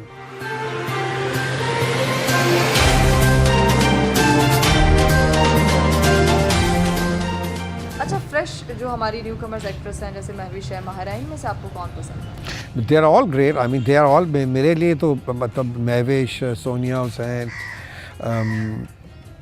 बिल्कुल सबा कमर जो है मेरे तो बच्चों की तरह ही. I mean they are very close to me. You know मेरे पास यहाँ आके उनका यहाँ स्टे भी करती हैं, रहती भी हैं और बड़ा हम इंजॉय भी करते हैं. महविश के साथ तो मैंने गाना भी एक उसने मेरा किया हुआ है और सोनिया ने होस्ट भी किया हुआ है. तो माशाल्लाह I am very proud of all of them कि ये you know they have all done well. And एक नई इन्होंने इंडस्ट्री हमारी खड़ी कर दी है, पाकिस्तान की फ़िल्म की इंडस्ट्री. और बड़ी ये में एक बात अच्छी है कि बड़ी पाकिस्तानियत है. महविश ने अभी जाके तो जो जिस तरह रिप्रेजेंट किया, अब कोई उसकी कोई चीज़ चला रहा है कि कुछ कश्मीर के बच्चों की बात करो तो कह रही नहीं मुझे मना किया गया. अब ये बड़ी ज़्यादती है क्योंकि वो एक किसी स्कूल पे गई हुई थी जो ऑर्फनेज का स्कूल था. उन्होंने स्पेशली कहा था कि आपने सिर्फ हमारे स्कूल की बात करनी है, आपने कोई और बात नहीं करनी. और उसको मिस इंटरप्रेट करके तो यू नो किसी ने उसको लगा दिया कि जिस तरह कि वो कश्मीर के बच्चों की बात नहीं करना चाह रही, विच इज़ रिडिकुलस. तो लोगों को भी ख्याल करना चाहिए यार, ये हमारी क्या कहते हैं जो बच्चियाँ हैं यू नो इस तरह ज़्यादती नहीं करनी चाहिए. you know they all stand for Pakistan की बात करती हैं, पाकिस्तानियत की बात करती हैं. देखें तो सही किस लेवल तक. एक ज़माने में सारे हमारे जो यूथ थी वो सिर्फ हिंदुस्तान के स्टार्स को देखती थी. अब हमारा अपना एक क्या कहते हैं टशन हमारा अपना. देखें अभी ह्यूस्टन हम टीवी जा रहा है, उन्होंने लास्ट टाइम कनाडा में हुआ तो वहाँ आप देखें, वहाँ से मुझे फ़ोन आ रहे हैं लोगों के कि हमें टिकटें चाहिए, ये चाहिए, वो चाहिए. अच्छा. तो वो एक उन्होंने एक बड़ी मेरा हाँ लेवल रेस क्या है, बाकी हिंदुस्तान की सारी इतनी ओवर वेस्टर्नाइज इनकी क्या कहते हैं लड़कियां सारी, और ये इतने ओवर इंस्पायर्ड हैं वेस्ट के साथ की होती। मुझे तो अपनी लड़कियों को भी मैं यही कहता हूँ, मैं कहता हूँ यार कोई ठीक है वेस्टर्न कपड़े तुम पहनते हो, ये ना समझो कि सिर्फ वेस्टर्न कपड़े पहन के तुम्हारी कोई इज्जत दुनिया में होगी। You do your own things also. तो अब देखें हमारी अपनी जो डिज़ाइनर बहुत बेहतर हैं बाकी डिज़ाइनर से, और हमारे अब क्या कहते हैं हमारी म्यूज़िक से तो हमेशा ही क्या कहते हैं हमारी म्यूज़िक को चल रही है, राहत चल रहा है, आतिफ चल रहा है। आतिफ राहत निकले तो क्या रह गया उनके पास, कुछ भी नहीं रह गया लिटरली। उनके कुछ गानों में स्पेस आ गई, समझ नहीं आती कोई, मेरा मतलब है कि क्या स्पेस। तो ये बड़ी हमारी जो यंग जनरेशन है इनको हमेशा सपोर्ट करना चाहिए, मैंने हमेशा सपोर्ट किया है। इनकी उंगली पकड़ने वाला कोई नहीं है, कोई ऐसा कोई इदारा नहीं है, कोई यूथ की मिनिस्ट्री पता नहीं क्या करती, कहाँ हवाइयाँ उड़ा रही है या क्या। इनको ये करना चाहिए, इतना टैलेंट है पाकिस्तान के अंदर कि आपकी सोच से बाहर।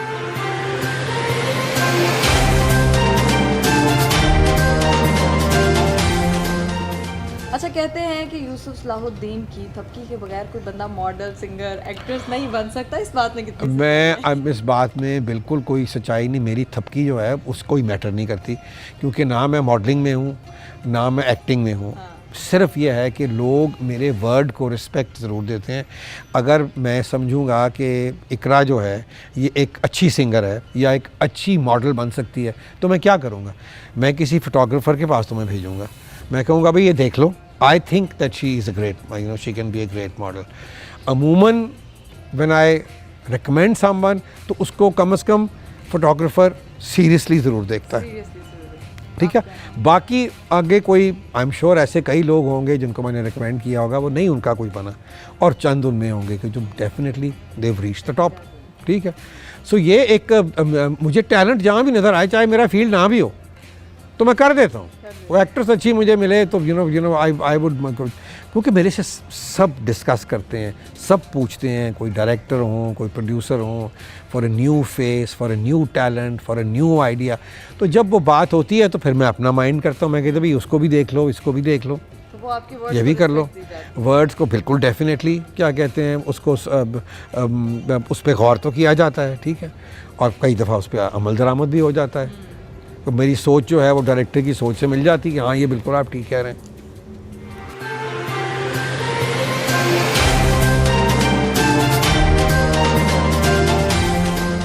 जैसा कि कहते हैं कि अली ज़फ़र, राहत फ़तेह अली खान, साहिर अली बग्गा के करियर में आपका बहुत बड़ा हाथ है, तो इस बारे में आप क्या कहोगे? ये तो तीनों ही लड़के हैं।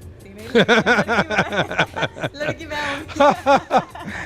अच्छा देखो, बात यह है कि राहत के साथ एक एसोसिएशन जो है ना वो भी नस्ल दर नस्ल है, ठीक है। इनके जो दादा थे मुबारक अली फ़तेह अली ख़ान, जितना कलाम इकबाल उन्होंने गाया और अल्लामा की ज़िंदगी में गाया, और उनकी जो मशहूर कवाली थी दयार इश्क में अपना मकाम पैदा कर, जो 2-2.5 घंटे की कवाली करते थे, उसमें सारा इकबाल का फ़लसफ़ा वो समझा देते थे।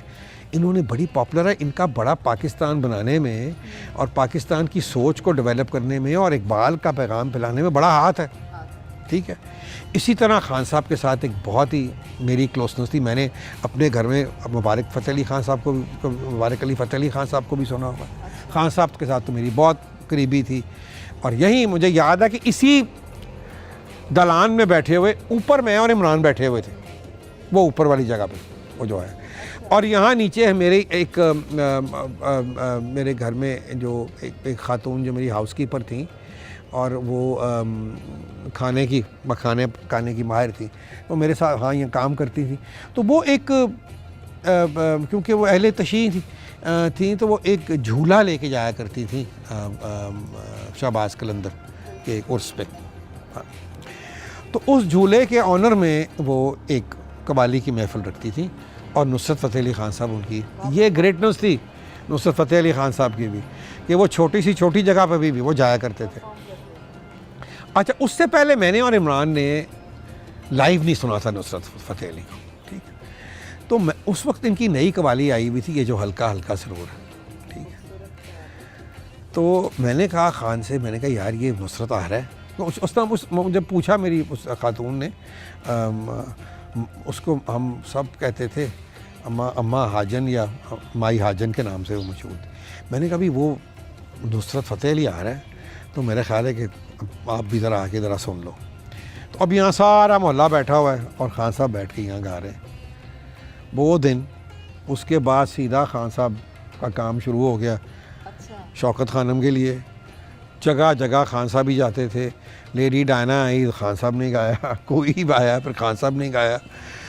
वहाँ जब वर्ल्ड कप के लिए गए तो वो कवाली जो थी जो साथ वो ले गए थे अपना ये करम मुझ पे मेरे नबी कर दिया, इस करम का करूं शुक्र कैसे अदा।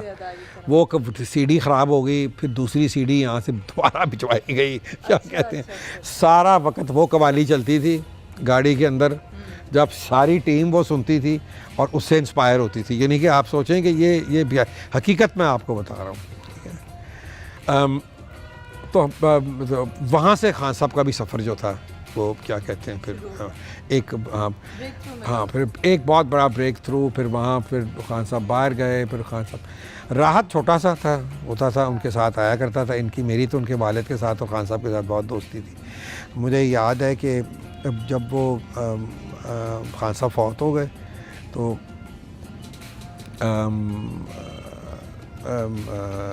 उस वक्त इनके वालिद भी बीमार थे। उनको पता था कि उन्होंने नहीं, तो क्यों मेरे साथ क्योंकि बहुत प्यार था, यहाँ राहत को लेके आए अपना मेरे पास और कहा कि ये आपका भाई है छोटा, नहीं शागिर्द मैं कहाँ, वो तो खान साहब खुद उस्ताद हैं इतने बड़े। मैंने कहा उसकी मेरे शागिर्द किस तरह हो सकते हैं। उन्होंने कहा कि ये आपका छोटा भाई है, इसका बाजू आपके हाथ, ठीक है।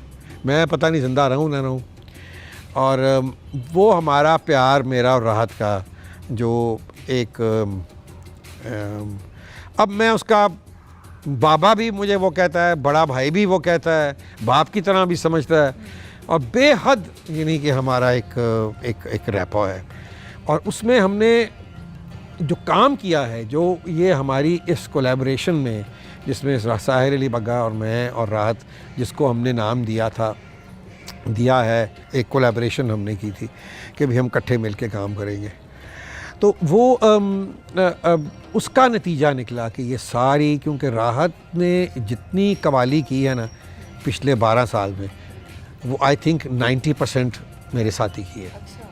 तो कम से कम हमने ये एल्बम डाल के, ये जो इस साल हमने की है नातिया एल्बम कवाली की, मेरे ख्याल को 7 एल्बम्स हमने की हैं। उसमें अलामा, गालिब और दूसरे सूफियाना कलाम, अब क्या कहते हैं, अमीर खुसरो के, दाग के, इस तरह की चीज़ें हमने बहुत सारी एल्बम्स वो हमने की हैं और करोड़ों की तादाद में उनके ऊपर व्यूज़ हैं लोगों के। तो ये एक डेवलपमेंट थी कि मैंने राहत तो कभी कवाली छोड़, जितना मैंने कहा जो मर्जी आप गाओ, बॉलीवुड गाओ, लॉलीवुड गाओ, शॉलीवुड गाओ, जो, लेकिन ये चीज़ नहीं छोड़नी। हाँ, और नहीं छोड़ी हमने बाप। और जब भी मैंने कभी भी ये फ़ैसला किया है कि भाई अब हमने एक कवाली की एल्बम करनी है, खान साहब ऑलवेज़ रेडी। अब तो खैर अपना स्टूडियो है तो मसला ही कोई नहीं है, अब बैठ के हम 4 दिन में एक पूरी एल्बम तैयार कर लेते हैं। पूरी एल्बम तैयार, 1-2 दिन रिहर्सल, उसके बाद बैठ गए ठा 20-20, 22-22 मिनट की कवाली जो है वो तैयार हो जाती है। तो साहिर जो मुझे मिला है जब मैंने विरसा शुरू किया है, और विरसा शुरू ही साहिर के साथ किया, साहिर अली बग्गा से, और आज तक साहिर ही उसकी अरेंजमेंट और कई दफ़ा कंपोजिशन, उसकी रिकॉर्डिंग। अभी हम एक बहुत खूबसूरत प्रोग्राम कर रहे हैं जो पंजाबी के शादी के गीत हैं। तो वो 3 बच्चियाँ हैं वहाँ से, फैसलाबाद से, मनवा सिस्टर्स, तो उनके साथ हमने 8-9 गाने किए हैं, पुराने पंजाबी के शादी के गाने, ठीक है। तो वो भी वहीं बैठ के हमने उसको रिकॉर्ड किया। और सबसे अच्छी बात ये है कि ये जितने बच्चे हैं मेरे में हैं, तो उनको अपनी औलाद की तरह, मैं उनको कहता हूँ तो मेरे रूहानी औलाद हो, ठीक है। उसमें राहत, साहिर, हिना नसरुल्लाह, ठीक है। क्योंकि जो चीज़ मैंने तैयार करनी होती है, सबसे पहले मैं जब एक चीज़ कंपोज करता हूँ तो वो अपनी भद्दी आवाज़ में मैं हिना को भेजता हूँ। हिना फिर उसको प्रॉपरली गा के फ़ोन पे मुझे भेज देती है, ताकि वो फिर एक गाइड ट्रैक तैयार हो जाता है। फिर अगर आपने गाना है या किसने गाना है, फिर वही चीज़ मैं उनको भेजता हूँ कि भी इसको तुम क्या कहते हैं इसको देख लो। तो ये और फिर ऑफ कोर्स सनम मारवी, सनम भी बहुत मेरी बिल्कुल बच्चों की तरह है और बहुत ही मेरे साथ इन सब की बड़ी शफ़क़त भी करते हैं और बाप की तरह भी समझते हैं। मुझे अच्छा लगता है, you know, I you know like. और ये बड़े कट्टर पाकिस्तानी हैं सारे, कूट कूट के अंदर पाकिस्तानियत भरी हुई पाकिस्तान के नाम पे। ऑनेस्टली अब जो राहत का लेवल है, जो हिना का, जो सनम का, जो बग्गे का,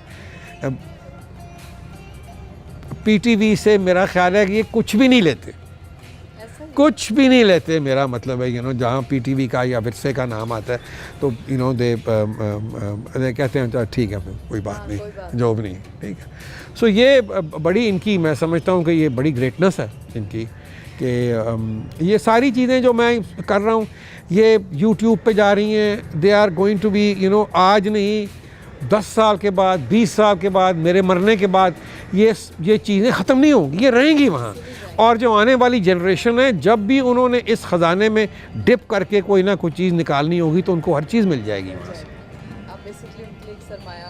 एक ये सरमाया है, जिस तरह हमारे जो हमसे पहले जो लोग थे वो सरमाया छोड़ गए हमारे लिए, जिस तरह ख्वाजा खुर्शीद अनवर साहब थे या हज़रत अमीर खुसरो थे या गालिब थे या जो भी हमारे क्या कहते हैं जो मौसीकार थे या शायर थे या इंटेलेक्चुअल्स थे, जो सरमाया हमारे लिए छोड़ गए हैं, हम जब चाहें उसमें हम अपना डिप कर सकते हैं और उसको हम निकाल सकते। अच्छा सली साहब, इमरान खान अपनी किताब मैं और मेरे पाकिस्तान में लिखा है कि यूसुफ सलाहुद्दीन ने मुझे कहा है कि तुम रूहानियत में आके मुफाद परस्त हो गए हो, क्या ये बात सच है?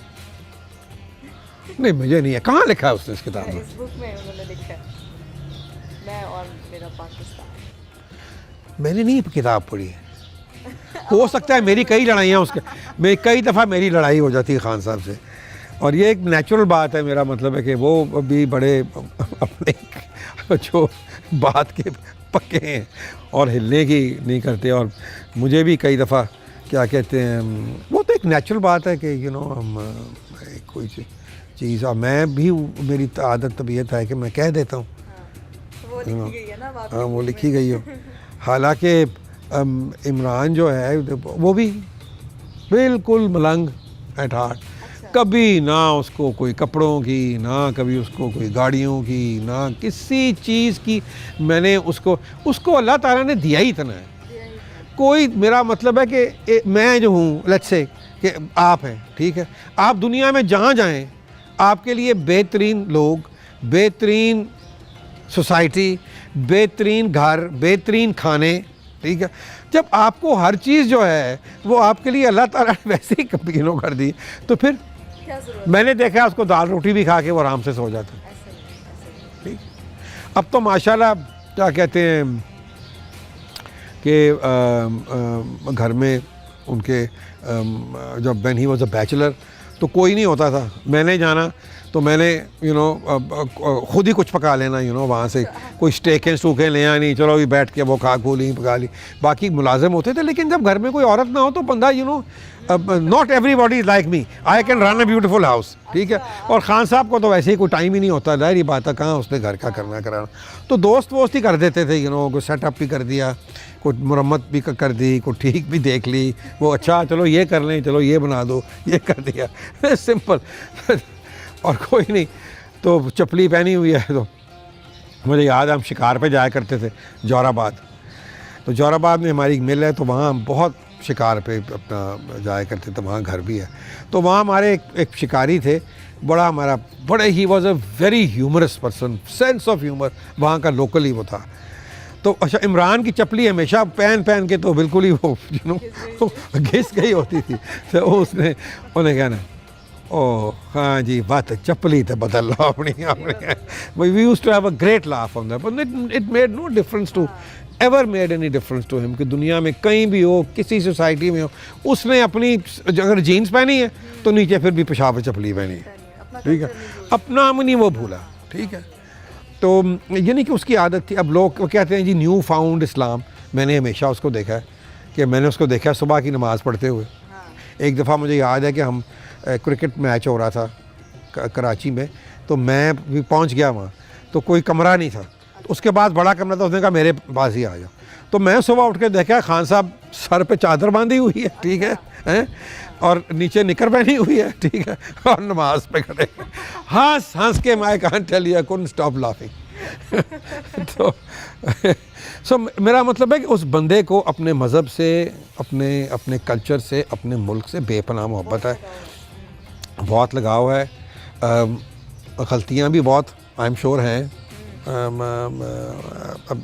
That he has. अब आई होप कि ही कैन यू नो उन गलतियों के he can overcome those you know those mistakes, because really इस वक्त पाकिस्तान को एक बड़ी अच्छी लीडरशिप की ज़रूरत है।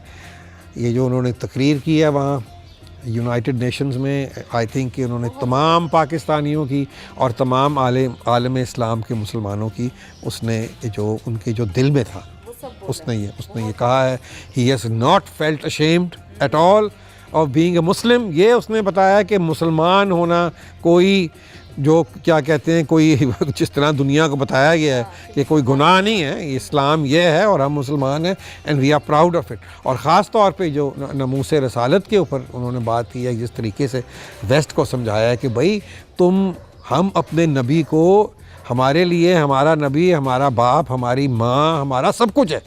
तो जब तुम कोई उस तरह का मजाक करते हो या बात करते हो तो मुसलमानों को उसकी बेहद तकलीफ़ होती है। You have to understand that. तो ये बड़े अच्छे तरीके से उन्होंने ये सारी बात समझाई है। अब कहने वाले जो जिन लोगों ने नहीं मानना, तो वो वही वाली बात है ना कि माँ नहीं माँ मैं शरत लाए हैं। उन्हें क्या पुत्र की, उन्हें क्या मैं शरत लाए कि कां चिट्टा होंदा है उन्हें क्या बेटा पर कां ते काला होंदा है। उन्हें क्या मैं मनांगा ही नहीं सब उनका कोई इलाज नहीं है। तो बाकी I think we should all be hopeful and pray कि पाकिस्तान के लिए जो भी हो, पाकिस्तान के लिए बेहतर हो। ना इमरान खान मैटर करता है, ना आप मैटर करती हैं, ना मैं करता हूँ, मैटर सिर्फ पाकिस्तान करता है। और अगर इमरान पाकिस्तान के लिए अच्छा है, पाकिस्तान के लिए बेहतर है, तो हमको यही दुआ करनी चाहिए कि बिल्कुल इसको अल्लाह ताला कामयाब करे, क्योंकि इसमें इसकी कामयाबी ही पाकिस्तान की कामयाबी है। इसका फेलियर जो है वो पाकिस्तान का फेलियर है।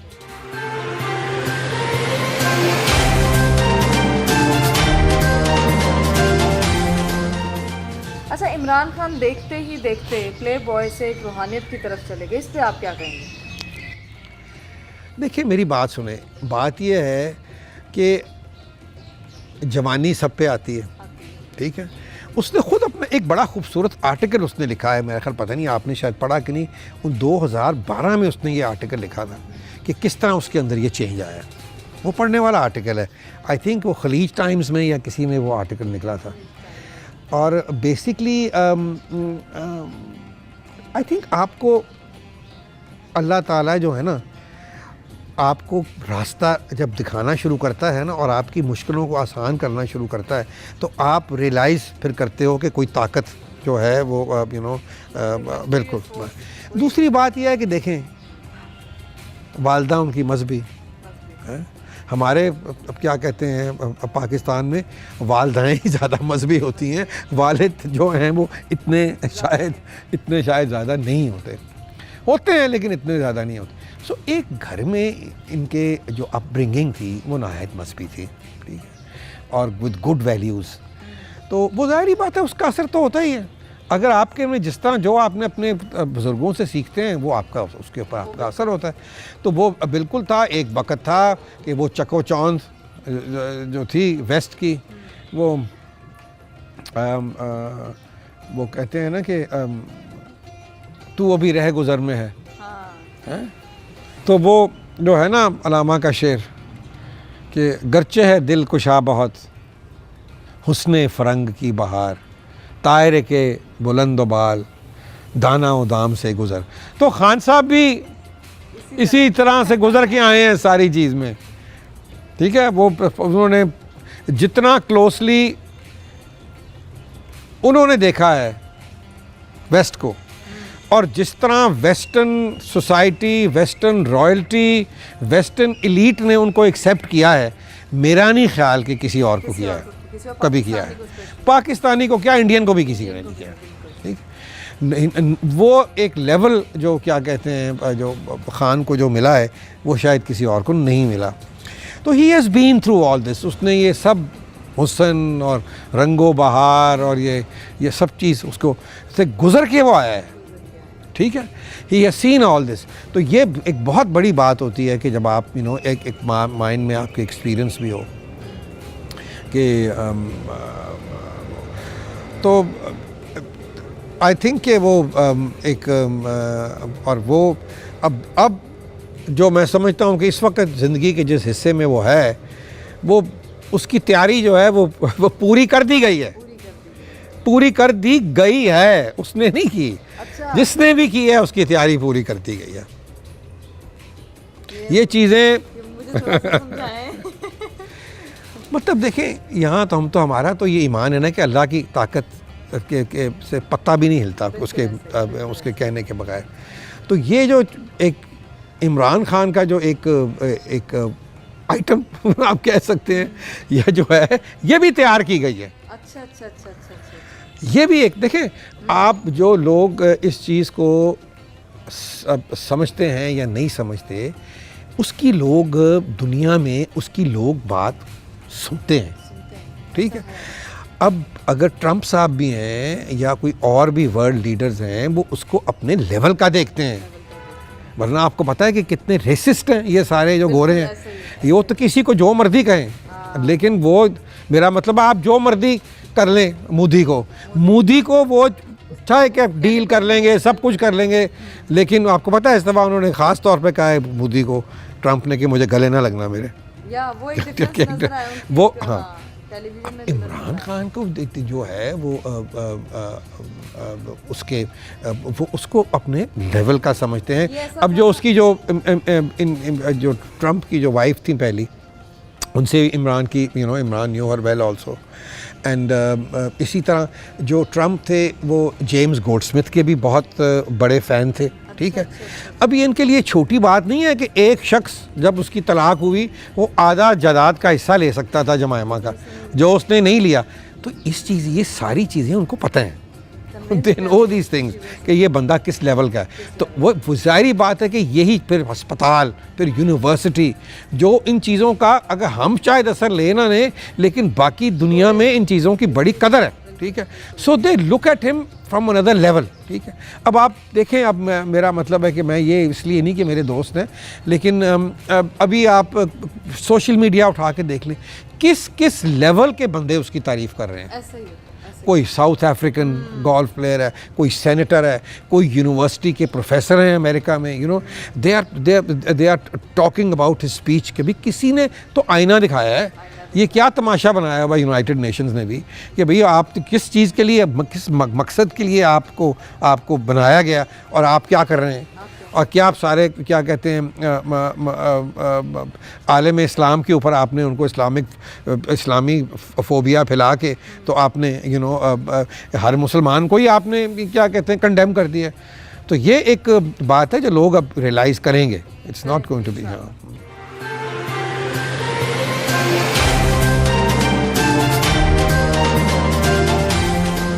आप कायद-ए-आज़म की नज़रियाती एहसास के वारिस भी समझे जाते हैं। आपको क्या लगता है कि पाकिस्तान में अब उनके लेवल की लीडरशिप कौन कर सकता है? उनके लेवल की तो नहीं चले, उनसे मिलती जुलती लीडरशिप कौन कर सकता है, कौन संभाल सकता है? आप ही बताएं।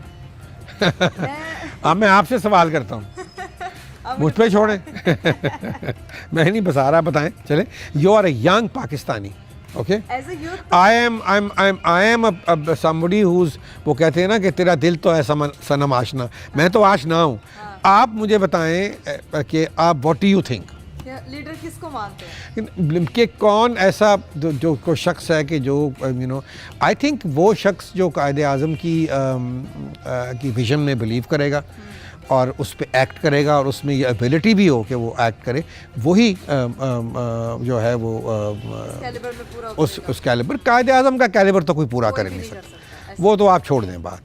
लेकिन उनकी राह पे चलने वाला जो आएगा वही इस मुल्क में इनकलाब या इस चेंज इस मुल्क में तब्दीली लेके आ सकता है। तब्दीली के तो हम नारे सुनते हैं, तब्दीली आ नहीं रही। हाँ तब्दीली, लेकिन अनफॉर्चुनेटली देखें ना, इनको भी एक बहुत ही बुरे हालात में जो भी हुकूमत मिली, it was and people realise it. लोग ये भी नहीं कि लोगों को पता है। अब इनको काम है कि दे शुड मूव इकोनॉमिक, जो लोगों के जो हालात हैं उनको बेहतर करें, ठीक है। जो गलतियां हैं, आई एम सॉरी, जो गलतियां खान साहब में हैं या उनकी कबीना में या उनके लोगों में, वो उनको फारिग करना चाहिए और वो लोग लेके आने चाहिए जो हैंड्स डाउन हो, ऑन मतलब कि अगर कोई वज़ीर है तो उसको अपनी वजारत की एक एक चीज़ पता होनी चाहिए, ठीक है। और अपनी सोच के लोग खान साहब लेके आएँ कि जो जिस तरह वो खुद सोचते हैं पाकिस्तान के बारे में, इसी तरह चलें। पूरा नहीं तो कम अज़ कम तो 50% तो उनकी वो सोच हो ना, इतने मोहब्बे वतन तुम हो कि नज़र आए। मतलब जैसे वो खुद है टीम वैसी हो जाए तो पाकिस्तान एक नई जगह पे नजर एक नई जगह पे नजर।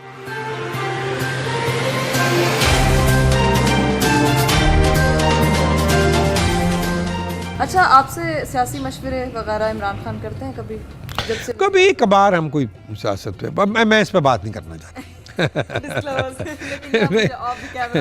नहीं देखिए, मैं कब कोई इतना बड़ा कोई सियासी माइंड तो नहीं हूँ, लेकिन नज़रियाती जो है ये मैं उनसे ज़रूर डिस्कस करता हूँ। हाँ, नज़रियाती के कायद और इकबाल का विज़न और आगे इसको किस तरह करना है, उनकी बड़ी ये जिस तरह अब मुझे I have been made one of the directors of Pakistan television corporation, जो है उनकी जो बोर्ड ऑफ डायरेक्टर्स का मुझे बनाया है। और ख़ास मुझे खान साहब ने ये टास्क दिया है, उन्होंने ये मुझे कहा है कि देखो पाकिस्तान टेलीविज़न जो है, हम ये नहीं चाहते कि कोई दुनिया का सबसे अजीम मनी मेकिंग इदारा बन जाए, लेकिन ये हमारा पाकिस्तान का नैरेटिव है। इस इदारे ने पाकिस्तान का नैरेटिव आगे लेके जाना है, इस इदारे ने पाकिस्तान की आइडियोलॉजी को आगे लेके आना है, इस इदारे ने हमारी गुड वैल्यूज़ आके लेके आनी है, इस इदारे ने हमारे जितने फाउंडिंग फादर्स हमारे हीरोज़ थे उनको हमने लोगों तक उनकी ज़िंदगियों, उनके स्केचेस, ये सारी चीज़ हमने जो जब पाकिस्तान टेलीविज़न में सबसे पहले ये हमारा अवलीन क्या कहते हैं ये सोच है, पहली तरजीह है। उसके बाद एंटरटेनमेंट भी हो, सब कुछ हो। He himself is quite a liberal person, I mean he not doesn't have that thing at all. तो वो बिल्कुल साथ रहे, लेकिन ये क्योंकि पाकिस्तान टेलीविज़न जो है यही पाकिस्तान का नैरेटिव आगे ले जा सकता है, ये कोई और चैनल प्राइवेट नहीं ले जाएगा और ना ही ले जा सकता।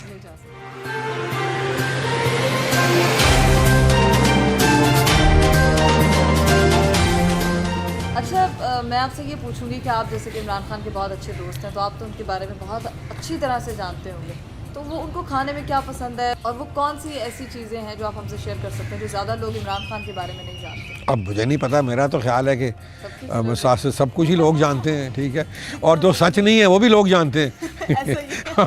सो तो फिर उन्होंने ख़ुद भी अपना 2-3 किताबें भी उन्होंने खुद भी लिखी हैं खान साहब ने। तो खाने में तो हर चीज़ ही। अच्छा। कुक्कड़ उन्होंने देसी खाना है, ठीक है, कुक्कड़ देसी होना चाहिए। और दूध आई थिंक ही लाइक्स बकरी का, और रखी हुई बकरी है उन्होंने, 1-2 बकरियाँ, उसका दूध वूध खालिश चीज़ें। घर में उन्होंने काफ़ी फ्रूट ट्रीज़ लगाए हुए हैं, माल्टा, किन्नू और चीज़ें, एवोकाडो, बहुत सब। अभी वो मुझे बता रहे थे कि उन्होंने कोई 10-15 दरख्त एवोकाडो के लगाए हैं। तो वो ही इज़ फॉन्ड। हाँ, स्टेक खाने का उनको शौक़ है, बीफ स्टेक। मैं वो कोई दोस्त है हमारे बाहर से भी आते हैं, वो वहाँ से भी अमेरिका से भी ले आते हैं। पीछे मैं गया हुआ था कोई चंद हफ्ते पहले, तो मैं ही लाहौर से यहाँ से स्टेक्स ले गया। अच्छा। तो वहाँ फिर बनाई मैंने।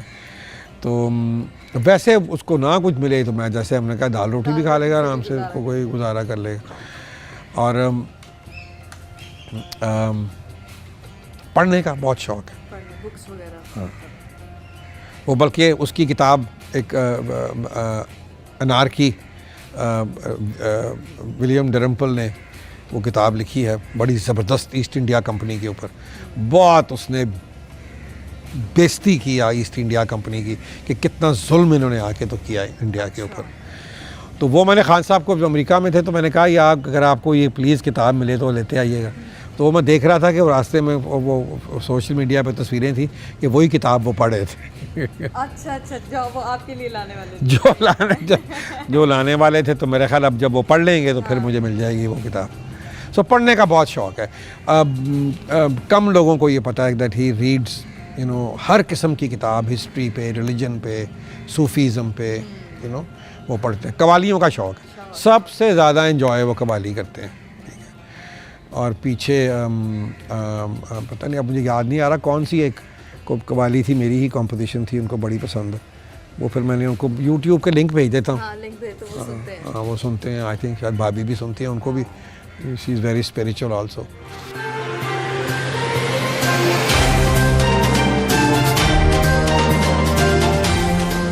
इमरान खान साहब के वज़ीर आज़म बनने के बाद हमने ये सोचा था कि आप भी कोई हुकूमती ओहदा संभालेंगे, लेकिन आप तो मंजर से गायब हो गए।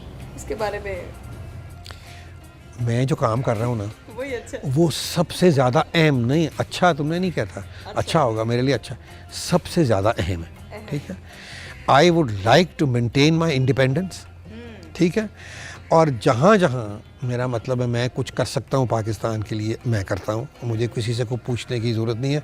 खान साहब को भी पता है, कोई डेलीगेशन आए, कोई बड़ा शख्स आए यहाँ, अभी पीछे चाइनीज़ एक 38 बिलियन डॉलर कंपनी के एक चेयरमैन यहाँ मेरे पास आए थे अपनी टीम के साथ। मैंने तमाम जितने लाहौर के बिजनेसमैन इकट्ठे किए, उनसे उनकी मुलाकात कराई। They want to invest in Pakistan. ठीक है, अब मैंने नहीं करना कोई, ना मैंने को कारोबार करना है, ना मैंने को इन्वेस्ट करना है, लेकिन मेरा ये फ़र्ज़ है, मुझे इस कौम से, अपनी वतन से, अपने लोगों ने मुझे इतनी मोहब्बत दी है, इतनी रिस्पेक्ट दी है कि मेरी सोच से भी मैं आई डोंट डिज़र्व इट जो मुझे मिला है।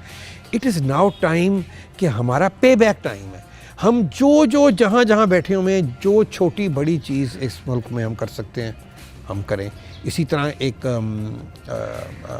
और एक कंपनी के मालिक हैं, अब वो फिर दोबारा आ रहे हैं, मुझे कब 6 या 7 तारीख को आएंगे। उन्होंने 300 मिलियन डॉलर्स उन्होंने इन्वेस्ट किए हैं पाकिस्तान स्टॉक एक्सचेंज में, बड़ी बड़ी कंपनियों में। अब वो फिर आ रहे हैं, तो उनको मैं यहाँ पहली दफ़ा जब आए, मेरे यहाँ ही आके वो रुके। ठीक है, और उन्होंने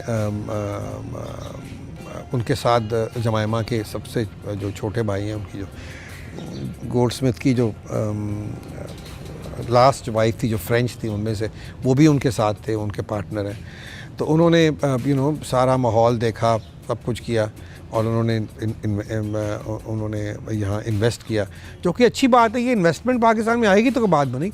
सो मैं I need an open hand. मुझे कोई ज़रूरत नहीं है, ठीक है, कि मुझे अब कि कोई ओहदा, किसी ओहदा उसको दें, और मुझे कोई ओहदा देंगे तो मैं क्या करूँगा।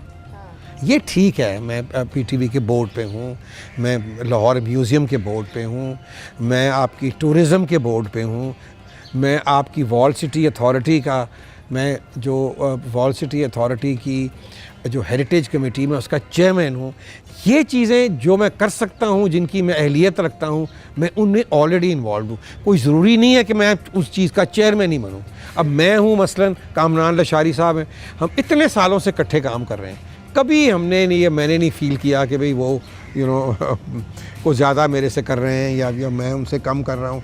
वो उनका जो काम है वो बिल्कुल है, और इंशाल्लाह अब आप देखेंगे कि अपना प्राइम मिनिस्टर ने उनको नॉट ओनली ये तमसारा सफ़ेयर जो है इसका वॉल सिटी अथॉरिटी का, इसको हम पंजाब तक लेके जा रहे हैं। अभी हमें प्राइम मिनिस्टर ने वॉल सिटी अथॉरिटी को जो जहांगीर का मकबरा है वो भी दे दिया है कि आप इसकी लुक आफ्टर करें, मरम्मत करें और इसकी रेस्टोरेशन करें, इसको बेहतर बनाएं।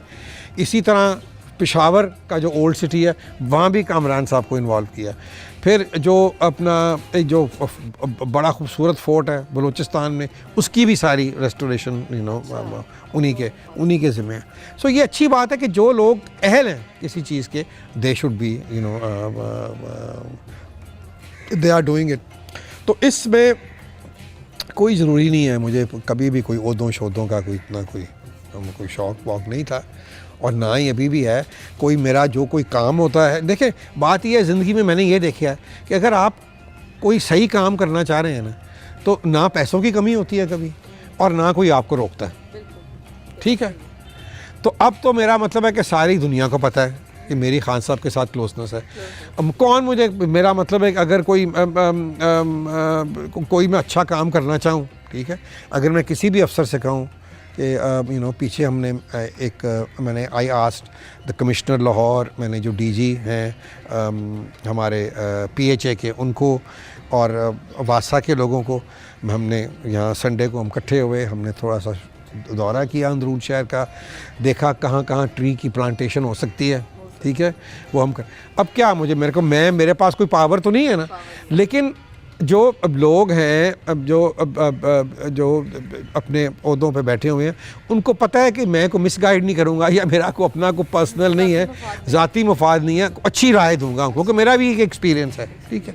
सो मुझे कोई बिल्कुल, I am very happy and very satisfied कि जो मैं कर रहा हूँ, बस इससे ज़्यादा मैं, अब अल्लाह ताला मुझे तौफीक दे कि कोई ऐसा और बड़ा मेरे से कोई काम हो जाए यहीं बैठे बैठे। Thank you so much Yusuf साहब, आपके वक्त का, आपकी गुफ्तगू का बहुत बहुत शुक्रिया। आपकी हवेली को विज़िट करके बहुत अच्छा लगा, पाकिस्तान की सकाफ़त को देख के बहुत अच्छा लगा। Thank you so much. इंशाल्लाह हम कुछ महीने बाद फिर आपको तंग करेंगे।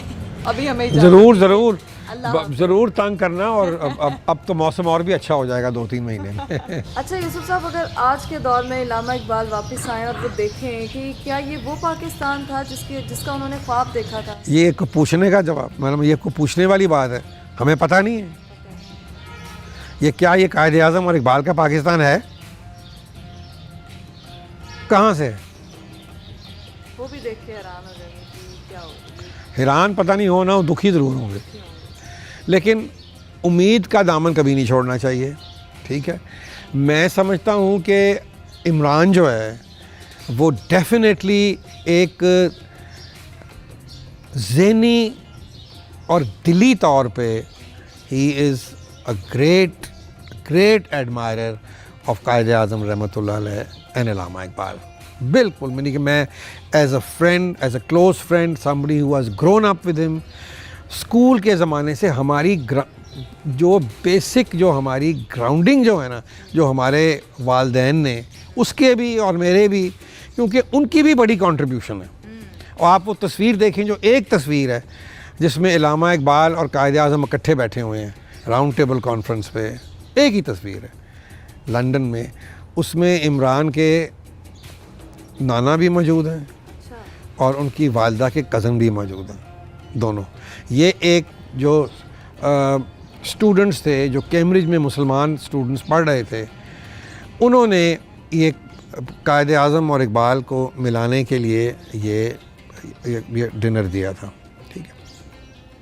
उस डिनर में जो लोग बुलाने वाले थे, उनमें चौधरी रहमत अली साहब भी मौजूद थे, पीर एहसनुद्दीन जो थे वो भी इसमें शामिल थे, इमरान के जो की वालदा के जो